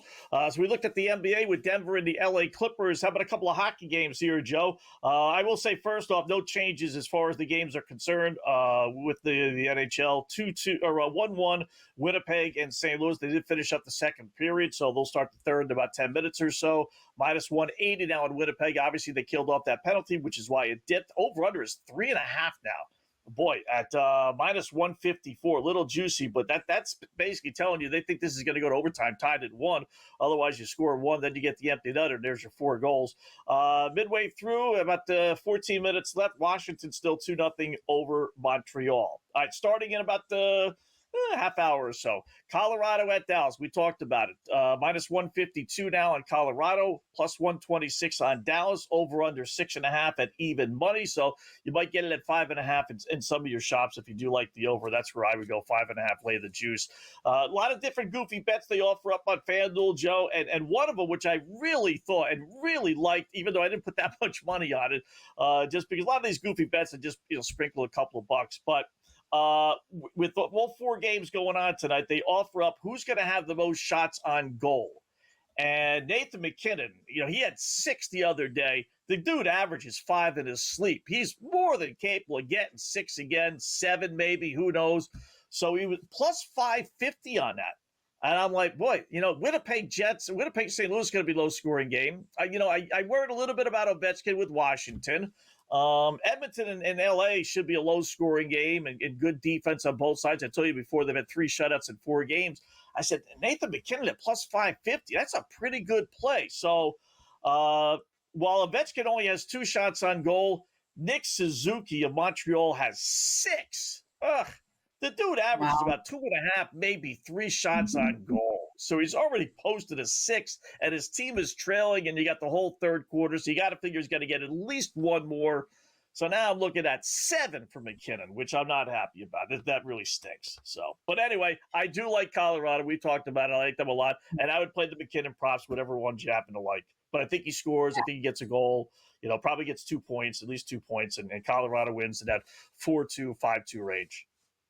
Yeah, it should be a big night here for Colorado. And because of that, I have the same game parlay, but outside of the parlay, I'm looking at their team total. Their team total is actually getting you plus money to the over. It's 3.5 at plus 116 to the over, Scott. And I don't know what I'm missing in that. I thought the books would have had it juiced, even minus 116 to the over and not plus money. So I'll gladly take the over 3.5. I wanted to take an alt sprinkle over 4.5 because I could see 5 goals in this one, but not able to get that out there. But you're right. Nathan McKinnon is going to come out nice and strong. Inside of my parlay, I took him for 4+ goals or shots on goal. But you know what? I couldn't find the 5+. So I love that market that you were searching for with the most shots on goal of the night, because we're not able to see it. It's interesting, though, to see Nick Suzuki has that many shots, because Washington is one of the best teams out there for those block shots. So Nick Suzuki finding a way to get past getting those shots on goal is pretty impressive. But yeah, Colorado, it's all about their team total for me to the over. Nathan McKinnon to come out nice and strong. And look at Natchez, and for him to get those points on the board as well tonight, Scott. Yeah. One thing I do see if you look under SGP same game parlay, at least on FanDuel, they do offer 5 shots on goal for McKinnon and others. They just locked it for whatever reason, but it was plus 165. The one thing I don't like, that FanDuel does anyway, is they make it a 60-minute play. So what? Well, that means if the game goes to overtime, which a lot of these games do, any shots on goal that you accumulate in overtime, any point, well, the points, no, but shots on goal, for whatever reason, they don't go to overtime. It's only a 60-minute play. We don't have shootouts in the playoffs. So if we go to triple overtime, then the books are hanging their hat on the line, right? So they got to make the number way too high, I think, and people wouldn't bet it. Well, I mean, they don't do that in regular season. Why do they only do it? Because you just said it, because there's a shootout. I don't know. They didn't do that the last couple of years. Last year they did. Last year's the first year I remember them posting 60-minute player limits on these shots on goal. But they don't do that with assists. They don't do that with goals. They don't make it 60-minute, for assists or points or goals. So why shots? Because they were losing money, Scott. Right? They were losing money having that in the playoffs. So now it's a 60-minute bet. It's okay. We can handle the 60 minutes, Scott. I guess. I don't like it, though. Don't like it at all. So, but all right. So Colorado is the play. I will say Dallas has lost 8 in a row, right? And I like the over just from 7-1 over the last 8 times these teams have gotten together. If the number is 5.5, so if it was 6.5, then last game went under. But otherwise, they've had 6 goals or more in 7 of the last 8 games. I think we get some goals. Edmonton, LA. Right, LA slight favorite, -125 at home. If the roles were reversed, LA would be a -160 favorite. No 2 ways about it, Joe. They're great at home. Best home record in the NHL this year, 31-6-4, so 31-10 with 6 overtime losses, 4 shootout losses, which in a lot of people's minds don't count as losses, but they are. 8-2 their last 10 at home. They're great at home. Edmonton's pretty good. 5 games over 500 on the road, so it's not like they can't win on the road. 9-1 under Edmonton last 10 overall. 9-1 under last 10 on the road as well, and 3-1 under this series. We posted it. 3 shutouts out of their 4 games. 2 by LA, 1 by Edmonton. I like LA, and I like the under 5.5. Yeah, I'm loving this matchup here. I'm with you on the LA Kings, and I think you can sprinkle on that money line or that puck line as well, laying 1.5 at +205, because I think we're in for an empty netter in this game to cover that puck line. I also think Darcy Kemper is in for a huge night for the LA Kings. I'll take him over 24.5 save shots on goal. You know that the Edmonton Oilers are all built on offense. Defense is the name of the game here for the LA Kings, and Darcy Kemper has been outstanding on home ice. I'll then take Quinton Byfield for the point tonight for the LA Kings. He adds that depth, and he's so strong out there. Young forward for the LA Kings. I think we can have a lot out of him. Kempe for the goal for the LA Kings is coming in at +195. And then Leon Draisaitl's back on the ice, Scott. If Edmonton's scoring tonight, Leon Draisaitl's getting that goal. So I got to bet it at +120. I know who's scoring. The Met. When we come back, I'll explain.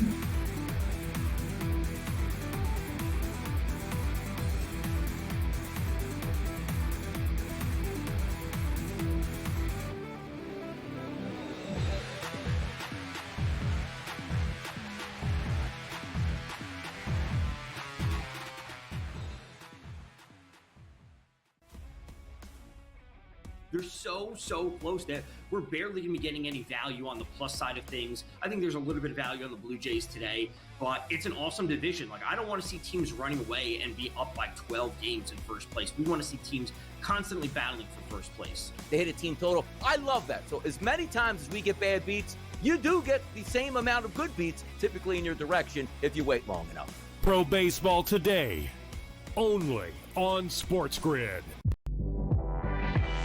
You're talking about going into next year, your 4th coach in 4 years. And if you think about it, they were 2-0 NBA Finals, and literally the whole organization just fell off. I don't really understand what the plan is, right? Like, okay, you fire Budenholzer. What is the plan? Who do you think you're bringing in? What do you think is going to change? We all know the sort of dire financial situation they find themselves in as far as money spent. Betting above the rim, only on SportsGrid. 11 times now without a major, 14 times at the Masters. He finally has the green jacket. Rory McIlroy. The best sporting event so far this year. It's better than the Super Bowl. It was better than the NCAA tournament. It had ups and downs. It had roller coaster rides. It had history, legacies. It had everything you could ever possibly want. Pharrell, Coast to Coast, only on SportsGrid. Two guys that can do it all. Too much electricity this morning. This is a good time. We're having a lot of fun. I had to do a triple take. Ka-ching! Why? because of parity. I didn't mean to offend. Yeah, it's not going to happen. Load management is a dirty word. Let him rip. You know what? Circumstances provide the results. What? How do you do this once? Oh, Donnie, you got such a good show there. A network that is booming. The Early Line, only on SportsGrid.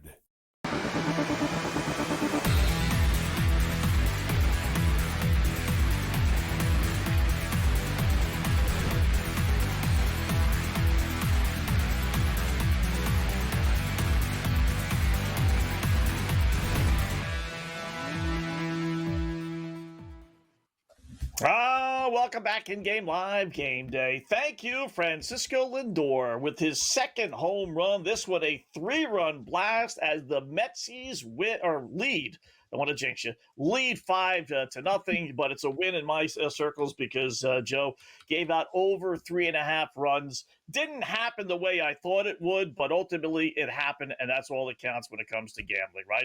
We have plenty of bad beats, so I figured they would rock Aaron Nola, who's been pitching just brutal. ERA over 6 this year.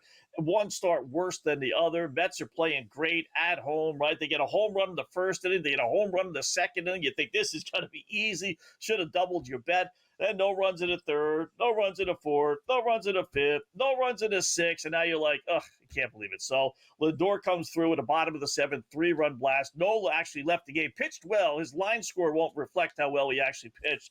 A reliever came in and gave up a 3-run bomb. Thanks for that relief. So the Mets have 5 on the board, over 3.5 hits. Cha-ching, cha-ching, our best baseball bet of the night.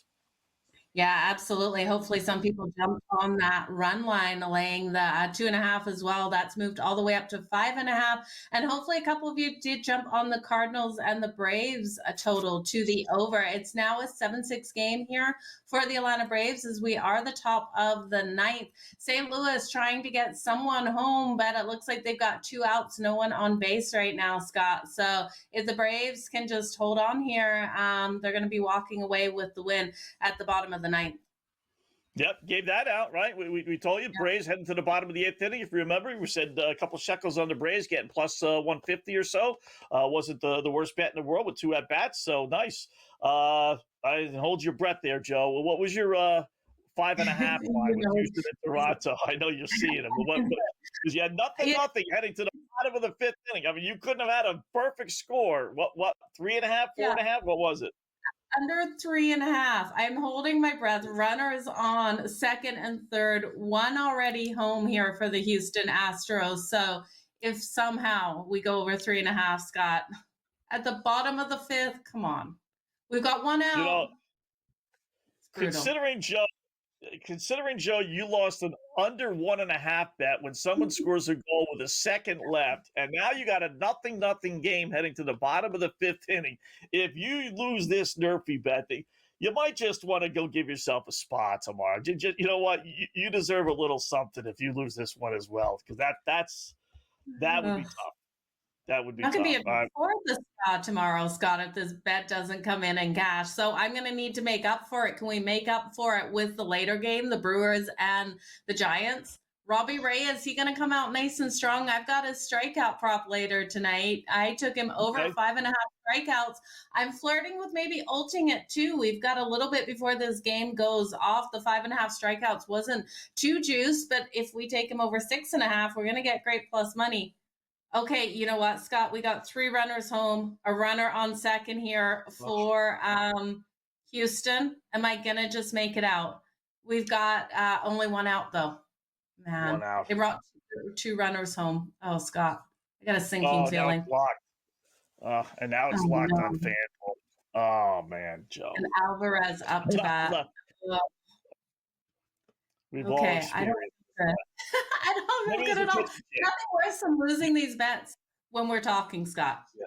You know, it's one thing on a commercial break. All right, they walked the guy. All right, so now you set up the double play. That's not the worst thing in the world. So you have runners on 1st and 2nd with 1 out. Gosman's still in there, I think. Yeah, at least they're listed. So little double play ball. You get this thing, no harm, no foul. So they're going to bring at least one, Scott. What's that? I said they're going to bring at least one home. It's going to be like 4-0 going into the top of the 6. Think positive. Think positive. You don't know. You're wrong, Scott. I'm seeing the bad side of it. They're only giving you 8.5 for a total. So, if they score another run, that would be 4. I don't think they would giving you 8.5 if it's 4-0. So, you could actually hedge and bet the over 6.5 right now. That would be a slight hedge.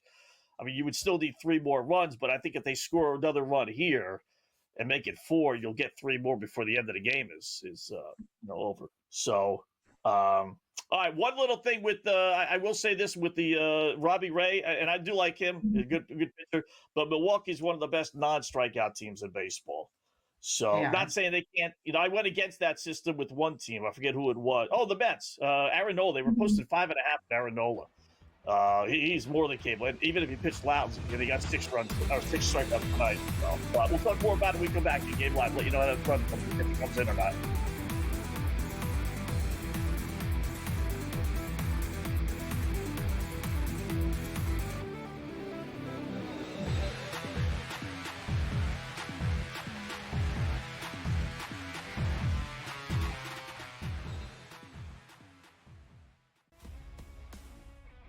They're so close that we're barely going to be getting any value on the plus side of things. I think there's a little bit of value on the Blue Jays today, but it's an awesome division. Like, I don't want to see teams running away and be up by 12 games in first place. We want to see teams constantly battling for first place. They hit a team total. I love that. So as many times as we get bad beats, you do get the same amount of good beats typically in your direction if you wait long enough. Pro Baseball Today, only on SportsGrid.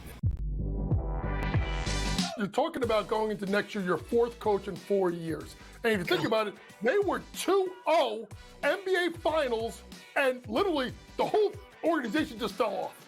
I don't really understand what the plan is, right? Like, okay, you fire Budenholzer. What is the plan? Who do you think you're bringing in? What do you think is going to change? We all know the sort of dire financial situation they find themselves in as far as money spent. Betting above the rim, only on SportsGrid. 11 times now without a major, 14 times at the Masters. He finally has the green jacket. Rory McIlroy. The best sporting event so far this year. It's better than the Super Bowl. It was better than the NCAA tournament. It had ups and downs. It had roller coaster rides. It had history, legacies. It had everything you could ever possibly want. Pharrell, Coast to Coast, only on SportsGrid. Two guys that can do it all. Too much electricity this morning. This is a good time. We're having a lot of fun. I had to do a triple take. Ka-ching! Why? Because of parity. I didn't mean to offend. Yeah, it's not going to happen. Load management is a dirty word. Let him rip. You know what? Circumstances provide the results. What? How do you do this once? Oh, Donnie, you got such a good show there. A network that is booming. The Early Line, only on SportsGrid.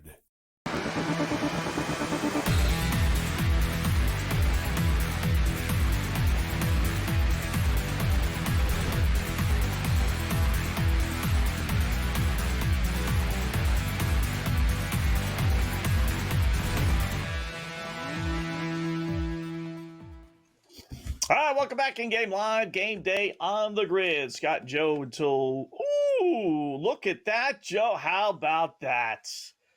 How about that? Have you followed, you watching Houston, Toronto? No. Did we get out of it? I didn't want to look. No, we didn't. It's 4-0. Oh, Scott, you got my no, up. you didn't. Oh, I'm sorry. You know what? They just hit into a double play. So I thought 3-0. Oh, they must have gotten a hit to make so excited. Double play. Oh, wow. Really? Did I really miss the score on that? Is it 4-0? Maybe FanDuel was wrong. Hold on a second. How could they have runners? Yeah. Wow. They must have got a base hit. Guy scored from second. So you got 4 runs. Yeah. 1 batted too late. That sucks. Bad. Always right on that number.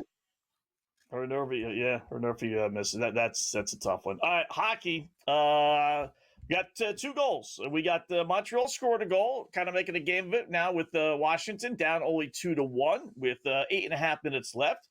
So over under is 4.5. Washington down to 1,400. I always do like putting a couple shekels on teams that score last. And you get the Montreal plus 680. Can they put one more on the board? They're going to be buzzing here a little bit. And then Winnipeg scored for the Jets 2-1 lead over St. Louis now with 16 and a half minutes left to go in the third period in that one. Yeah, Scott, it's super interesting to look at both of these totals. Both of these games sitting 2-1 and looking at where the books are giving you for that 4.5. If you want to take the game over 4.5 for the Montreal Canadiens and the Washington Capitals, the books are going to give you plus 108. And on the other side, for the St. Louis Blues and the Winnipeg Jets, if you want to take the over 4.5, the books believe that's going to come in because that's coming in at minus 210. So out of these two games, Scott, do you agree with the books? It's going to be harder for this one to go over 4.5 for the Washington Capitals and the Montreal Canadiens because this Montreal team, I'm watching it. They've put 27 shots on goal. Washington's put 30, but I haven't seen the puck leave the Capitals zone. Montreal's pushing so hard to get these goals right now. Yeah, I mean, listen, you got half the time. That's really probably the main focus of it. But it is interesting. One's laying 2-1, the other one you're getting plus money. I wouldn't do that because you would need two empty netters, which you could get. I've seen it. You've seen it too, Joe, 1,000 times where teams up 2-1 will say you get an empty netter with a minute left, minute and a half left. That other team's going to remain an empty netter. So you could easily get. I would like a little bit more odds, so I would wait because if you get this down to 3 minutes, that over 4.5 is going to be like over 2-1. I would wait on that. So instead, I would play the underdogs right now. I would play Montreal plus the 830 and then St. Louis plus the 5-1 if you were going to play that one. Because if they end up scoring, yes, it would go over, but you'd have it'll go down to close to pick 'em, with 2 minutes left or so.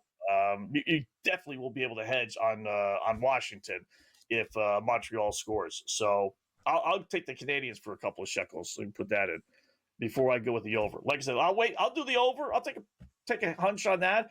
But I'll do that when I'm getting 2-1 and over 4.5. Right now, it's only 122. Yeah, I just can't believe how juiced it was for St. Louis and the Winnipeg Jets, especially with what we've been seeing out of the St. Louis Blues, the regular season, being able to tie up those games. So really interesting out there. I still think the Winnipeg Jets do get the win here and cover that puck line. If you want to lay the puck line with them right now, they're already up a goal, so they have to get another goal on the board to cover it. It's minus 102, and because of those empty netter situations, we can see it come to play. So if you don't believe this one goes to OT, then you bet that. If you think it goes to overtime, don't touch that because you can't win a puck line in overtime, Scott. That's for sure. Interesting with the Knicks. I don't know if they're trying to. Well, they're certainly trying to make a run, but will they make a run? They've cut it to 9. I saw it was up to 11 at one point, maybe 13. So it's 80-71. They're in the fourth quarter now, 9.5 minutes left. Still plenty of time. This is kind of when they turned it on, or they outscored Detroit, 40-21 the fourth quarter in game 1. I don't know if they're necessarily going to do that again. That line's up to 6.5, so something tells me it's not 80-71. I got a feeling Detroit's leading by even more now. Man, maybe it's not going to happen for the Knicks. I wouldn't double down any more than what I've already done, but it's so rare for a team, especially a road team, to lead from start to finish, which is what the Pistons would do if they actually won this game. But 194.5 is your over-under, too. It's a pretty low number, 151 points. How much? We've got 9 minutes and 25 seconds left, Scott. There's no way that I would be taking Detroit right now. Like, just looking at the price as well. You're minus 530 on that money line. You can get the Knicks to come back. They're only down by 9 points. Plus 360. You're right. How often do we see teams lead on the road for the full game? Right. 25-18 in the first quarter for the Pistons. 30-31, so they didn't take the second quarter. 20-18 in the third for the Pistons, and right now they're leading this fourth quarter 6-4. And we got a 10-point game, 81-71. Give me the Knicks to come back. I think they do it. Plus 350, Scott.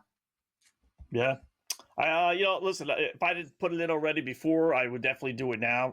But I've already done enough. So if you haven't done it, I would take a chance. Like I said, somewhere along the line, I still believe they're going to make some kind of run, cut it to 4 or 5, where you'll be able to get a middle, or even hedge out it if you wanted to. 4 points. They've scored 18 points. They've scored 22 points now in the second half only in a quarter in 3 minutes.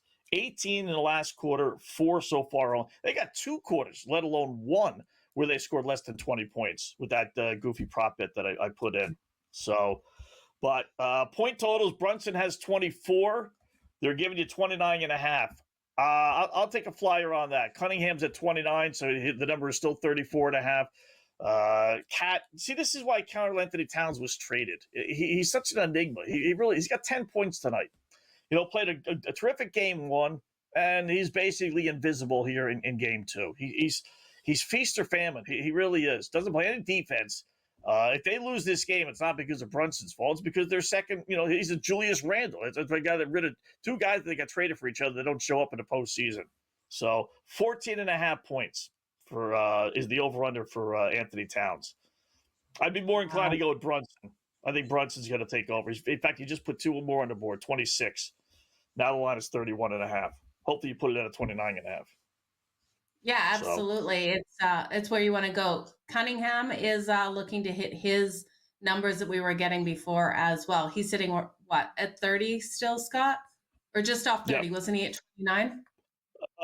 Yeah, 29. Yeah. Yeah, so he should be able to hit the 32.5 that you guys were able to get it at earlier. Yeah. Let's see what the number is now. It's still 2-1, 5.5 minutes. Now it's 4.5 plus 182. I'm going to let this thing go down. And my TV is frozen. I'm going to let this thing go down to about, there's 5.5 minutes left. Maybe 3.5 minutes is generally when they start pulling the goalie, especially down, it's down 1 goal. So when it gets to around 3.5 minutes left, let's see what the over-under is juiced. My goal is like plus 225. For plus 225, I'll take a chance we get 2 empty netters, or Montreal ties it at 2. That's another way you can get 5 goals. So, they just flipped it. How about that? They flipped it to 3.5, but minus 260. Crazy. It's crazy. Montreal's pushing minus 360, but I think you get an empty netter. With Ovechkin on the ice, that's now minus 260. If we get it down to 160. Right, Montreal can tie this game up, Scott. They're coming so strong right now. Let's put a. You know what I'm gonna do? I don't suggest people do this. I'm gonna go. Oh, they just locked it. Fudge. Hopefully it comes back. I don't think anybody scored, but. I was going to put in a Dallas just to kind of hedge roll the other goofy bets we have on Colorado. Because roll on Colorado. We got to put some money on Dallas. We just have to. We'll find out if Cam likes Dallas and Colorado. So I would go over 2.5 Dallas parlay. All right, more coming up. Cam Stewart coming up next.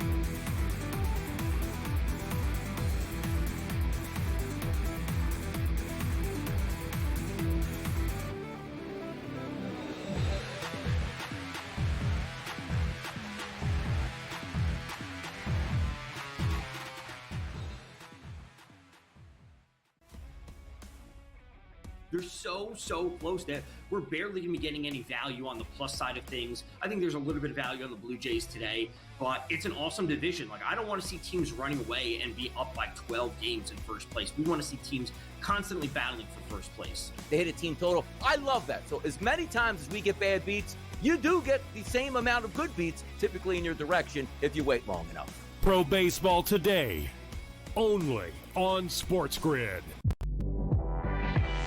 You're talking about going into next year, your 4th coach in 4 years. And if you think about it, they were 2-0 NBA Finals, and literally the whole organization just fell off. I don't really understand what the plan is, right? Like, okay, you fire Budenholzer.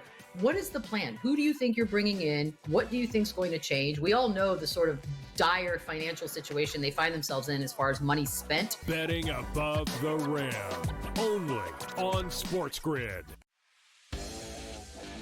11 times now without a major, 14 times at the Masters. He finally has the green jacket. Rory McIlroy. The best sporting event so far this year. It's better than the Super Bowl. It was better than the NCAA tournament.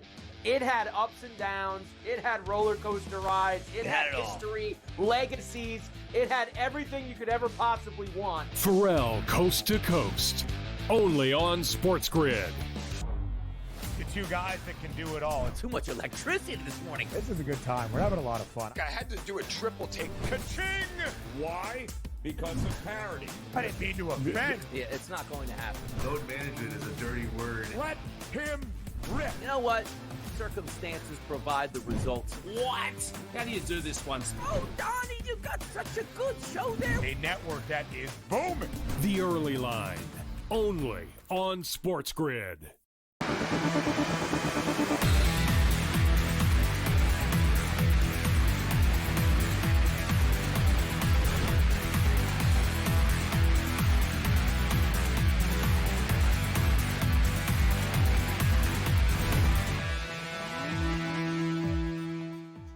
Welcome back to In Game Alive Game Day here on the grid. Scott Wetzel, myself, Joe Madden, as we welcome in Cam Stewart to the show. Cam, we've got two amazing hockey games going on right now. We just saw the Montreal Canadiens tie this one up. We got a game 2-2 versus the Washington Capitals. What are you thinking here? I'm thinking Montreal looks pretty live right now. This team has been all over Washington in the third period. First of all, a disclaimer, Joe. I did the show with Dubsy last night, and other than the Leafs on the puck line and everything, I got to tell you, I had Minnesota plus 1.5, under 5.5. That goal with like a half second left in the game, literally, like that put me in orbit. But that's what happens when we bet all the time. But I really like the way Montreal is playing. We got these guys plus 2.5 live, plus 1.5 before the start of the game. And what have we seen so far in the National Hockey League playoffs? All chalk. No dogs. Tonight's dog night. That's the way it's going to be. Other than maybe the Jets might win, here's what I'm going to do, Joe. Even though I have LA in the series, I'm taking Edmonton at plus money tonight, and I'm going to take the over 5.5 in Edmonton. I'm taking Dallas and the under 6.5 on my FanDuel account with a little bit more juice. So if any of the dogs win, we'll make some money. But I got to be honest with you, too. That Dallas game, it was ridiculous. Like, that final score is not indicative. It was a very close game for a while. I think 6.5 is way too many goals in that game. So give me the pooch and the Dallas Stars. And I actually think LA is going to win the series in 7. I think Edmonton steals one tonight in the opener, and LA gets them back. So I'm going to bet the Oilers tonight. Maybe if Montreal wins, it'll be an all-Canada night with well, what can you say? The Leafs are playing the Senators. It's like a family eating on a family member. It's like your drunk uncle at Thanksgiving, like we're killing each other here. But anyway, I got to give Montreal all the credit in the world. Washington had this game. They were playing a semi-trap. Montreal got that power play. They scored, and now they tied it up. And I got to be honest with you, this team is buzzing quick, and the people in Washington look like they've gone to a funeral. Relax, people. It's 2-2. I'm a Leaf fan. You know what I mean? I've seen a lot of losses. You're still tied, and you're at home. But they seem very nervous right now. But kudos to the Canadiens. I'm a Leaf fan, and I'm actually, happy for these guys because you know what they do, Joe? I respect guys with grit, and that team has a lot of grit. They never quit.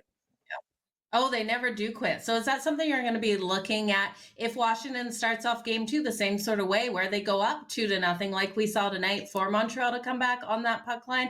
Or do you think the Montreal Canadiens probably, now that they've got some nerves out from underneath them in the next game, maybe make a game of it earlier in the... I have Washington in 7, Joe, and the more I'm watching this series, if Montreal plays well like this on the road, what's Washington going to do when that Bell Center erupts and the Canadiens go up 2-0?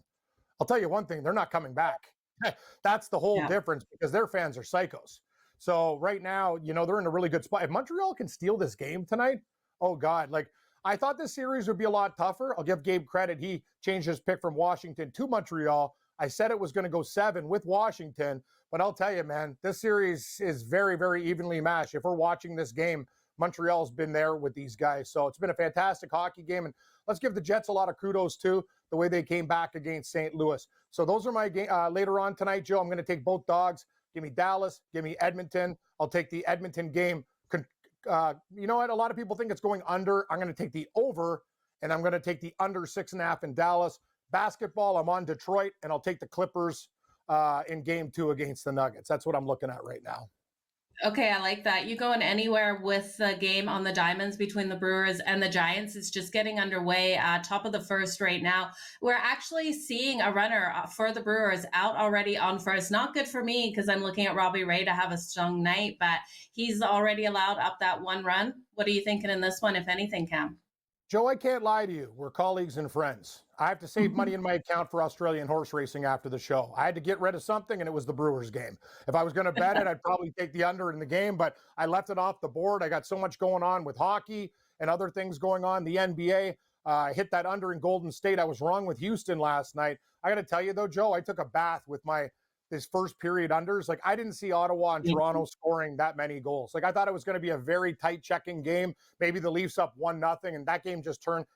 I got to be honest with you. If Ottawa's going to play that game, they're going to get swept. You can't take stupid penalties against these guys. They played literally like a kid team, just taking dumb penalties, and you got to be more mature than that. St. Louis did the same thing. Just because you're a young player, you can't take dumb penalties in the playoffs, man. It'll kill your team. So we'll see what happens in game 2. But tonight, Joe, all favorites so far, except Montreal might win. But I'm looking at Pooches tonight on the ice. So if Edmonton wins this game tonight, Cam, we're actually seeing more plus money on them. They're plus 120 right now. So we are seeing movement. If they win, is it a high scoring fashion? Because it's a total of 5.5. That's pretty light for an Edmonton team that if Leon Draisaitl, Connor McDavid are clicking out there on the ice and they're hitting Darcy Kemper, or do they win this in a defensive low scoring battle? I don't think they can win it in a defensive battle, Joe. This is the game. They're offering me 5.5. So I think the Oilers are going to win the game like 4-2, 4-3. Like, I think it's going to be more goals than expected. But I think the Dallas-Colorado game is going to go under 6.5. So for me, I think the Oilers are going to score some goals tonight. I'm betting over 5.5 in the Oiler game, under 6.5 in the Dallas game, and give me both Pooches. Give me the Oil and give me the Stars. You got any goal scorers for us, Cam? Anyone you think is going to light that lamp? I got Leon Draisaitl for the Edmonton Oilers, even though I am leaning towards the Kings tonight. I didn't play him, Joe, because I have so much money tied up, but I did hit Matthew Nyes last night on a late goal. But I got to be honest with you, me and Morency talk about it. I don't like the prices for these goal scorers. I think we're getting ripped off. I'm like one of these guys that when I go to the grocery store and I'm like, wow, man, I really wanted, this nice piece of salmon. You're selling it to me for $14 when it should be like $8. Like, we're getting plus 150 on guys. Like, it's hard to score a goal in the National Hockey League. Don't you think, Joe? Like, I'll give you plus 150. No, you got to give me over $2, like 2 and change. Like, when I took Celebrini that time, he was like plus 280. That's what I'm looking for. I need some numbers. It's like these guys post these numbers like, oh, it's easy to score a goal. It's not. That's the one thing about that market is I think as bettors, we get absolutely fleeced. I got enough problems in my life, Joe. I like animals with 4 legs. I'm not playing any goal score props in these games tonight, just sides and totals. Okay, playing the horses tonight. Cam, do you have any quick looks for us on those horses that you're going to be betting, or are you waiting on it? I got to be honest with you, Joe, this Australian board, these guys are nuts. Horses go from 10-1 to like even money by race time. So I actually can't give you picks. It's literally a last second click. It's nuts. Okay.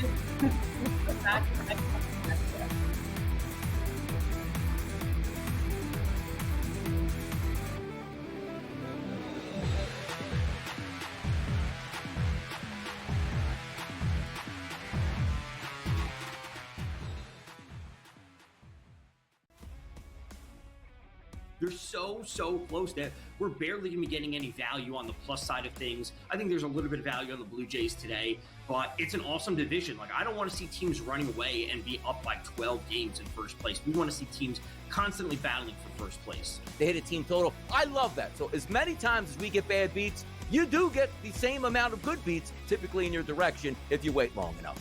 Pro Baseball Today, only on SportsGrid.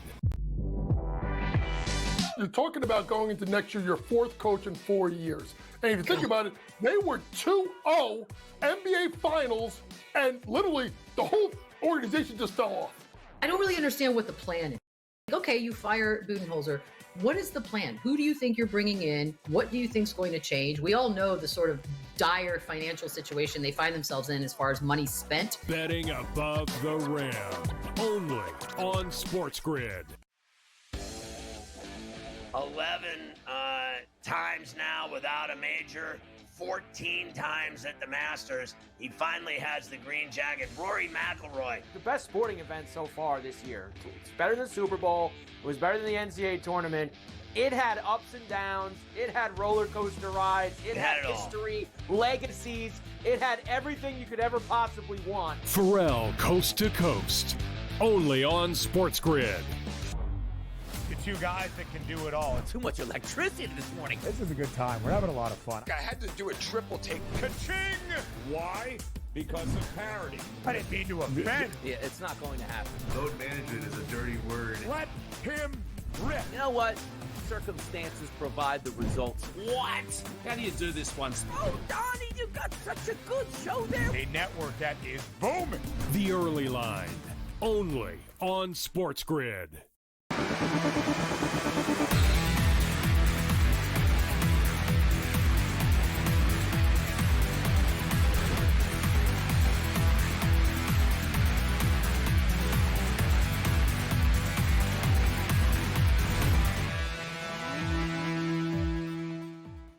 Welcome back into In-Game Live Game Day here on the grid. Joe Madden here, Scott Wetzel, and Cam Stewart. We're wrapping up the final hour here. Cam, we got a game here between the Toronto Blue Jays and the Houston Astros. Now, I don't know about you. I know you're down there in Toronto. Are you a Toronto backer in the way with your wallet? Because while I love this team seems to let me down. I had the Nerfy in this game as well as the under 3.5 in the first 5 innings. Houston, 4 runs in that bottom of the 5th. It hurt. It really did. Did you look at anything going into this one? I was going to bet the Jays tonight, but I actually listened to like the voice on my shoulder saying, "Don't do it, dum-dum. Don't do it, dum-dum." Like in Fred Flintstone in the Flintstones. I'm like, this team is very streaky, Joe, as you saw. Horrible losses to Seattle, extra innings losses in those games. And that's what the Jays do. They're a very streaky team. They can win three or four in a row, and then they lose. And they're getting pitching, but what the hell's going on here? You got no runs in 7 innings. This is the problem with this team. Know what it is, Joe? The Jays are the best under bet in the league. All they do is get pitching, and they can't hit. So that's one of these things. Eventually, they will figure it out. But no, I laid off the Jays tonight, which is very, very weird for me. I lost that extra innings game against Seattle, and it kind of really pissed me off. I was in one of those moods where I'm like, I'm not going to give these guys any more money. I'm just going to bet on animals with 4 legs instead in other sports. It definitely makes sense because we look at the Toronto Blue Jays, the amount of runners that they leave out there on base as well. So if you're looking at props, definitely look for those guys to get on base, but I want to be looking at those RBIs or them to get those runs on the board because it's just been painful. And talk about their series with the Seattle Mariners. The Mariners able to put up those runs on the Toronto Blue Jays. We know the Mariners have struggled this season offensively, so super disappointing to see them in a couple of those games. But we do have a basketball game still going on. We've got just under 5 minutes left out there between the Detroit Pistons and the New York Knicks. Now the Knicks looking to make a game of this. They've come within 5, Cam. We've got a 90-85 game. I don't know if you played this one. I took the Knicks when they were live at plus 330 to come back and get the win. They're plus 230 right now. That total low 197.5. Can the Knicks come back, or is this the Pistons? Oh, they can come back, but I'm kind of thinking, for me, it makes no sense to take the spread because I'm on Detroit plus 5.5, 4.5. I got a couple of bets with Detroit, and now the Knicks are coming back. So the way I would play this game is on my site on FanDuel Ontario, I'm only getting 3.5. So for me, it's Knicks money line or nothing, and that money line looks pretty attractive at plus 230, Joe. But I can't lie to you, I was all in on the Pistons tonight. I thought they played the Knicks very, very well the first time. Almost won that game. Like the Pistons are hard out. Like the Knicks, they better bring their A game against these guys. They want to get sloppy. They might lose this series. Like I really believe in Detroit. I think they have they're a tough team. They have guys that can deliver. They're not intimidated by anybody, and very impressed with Detroit. So I'm very happy with that ticket.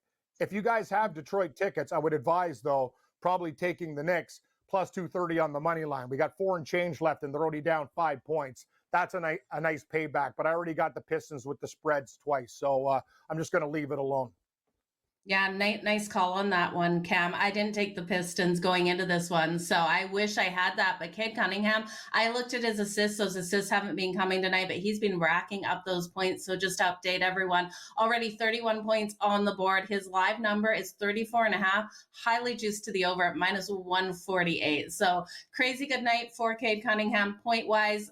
The games out there on the ice, Cam, they're holding solid. We still got the Montreal Canadiens, the Washington Capitals, 2-2 apiece. We're going to OT. This is the second overtime so far in the playoffs, right?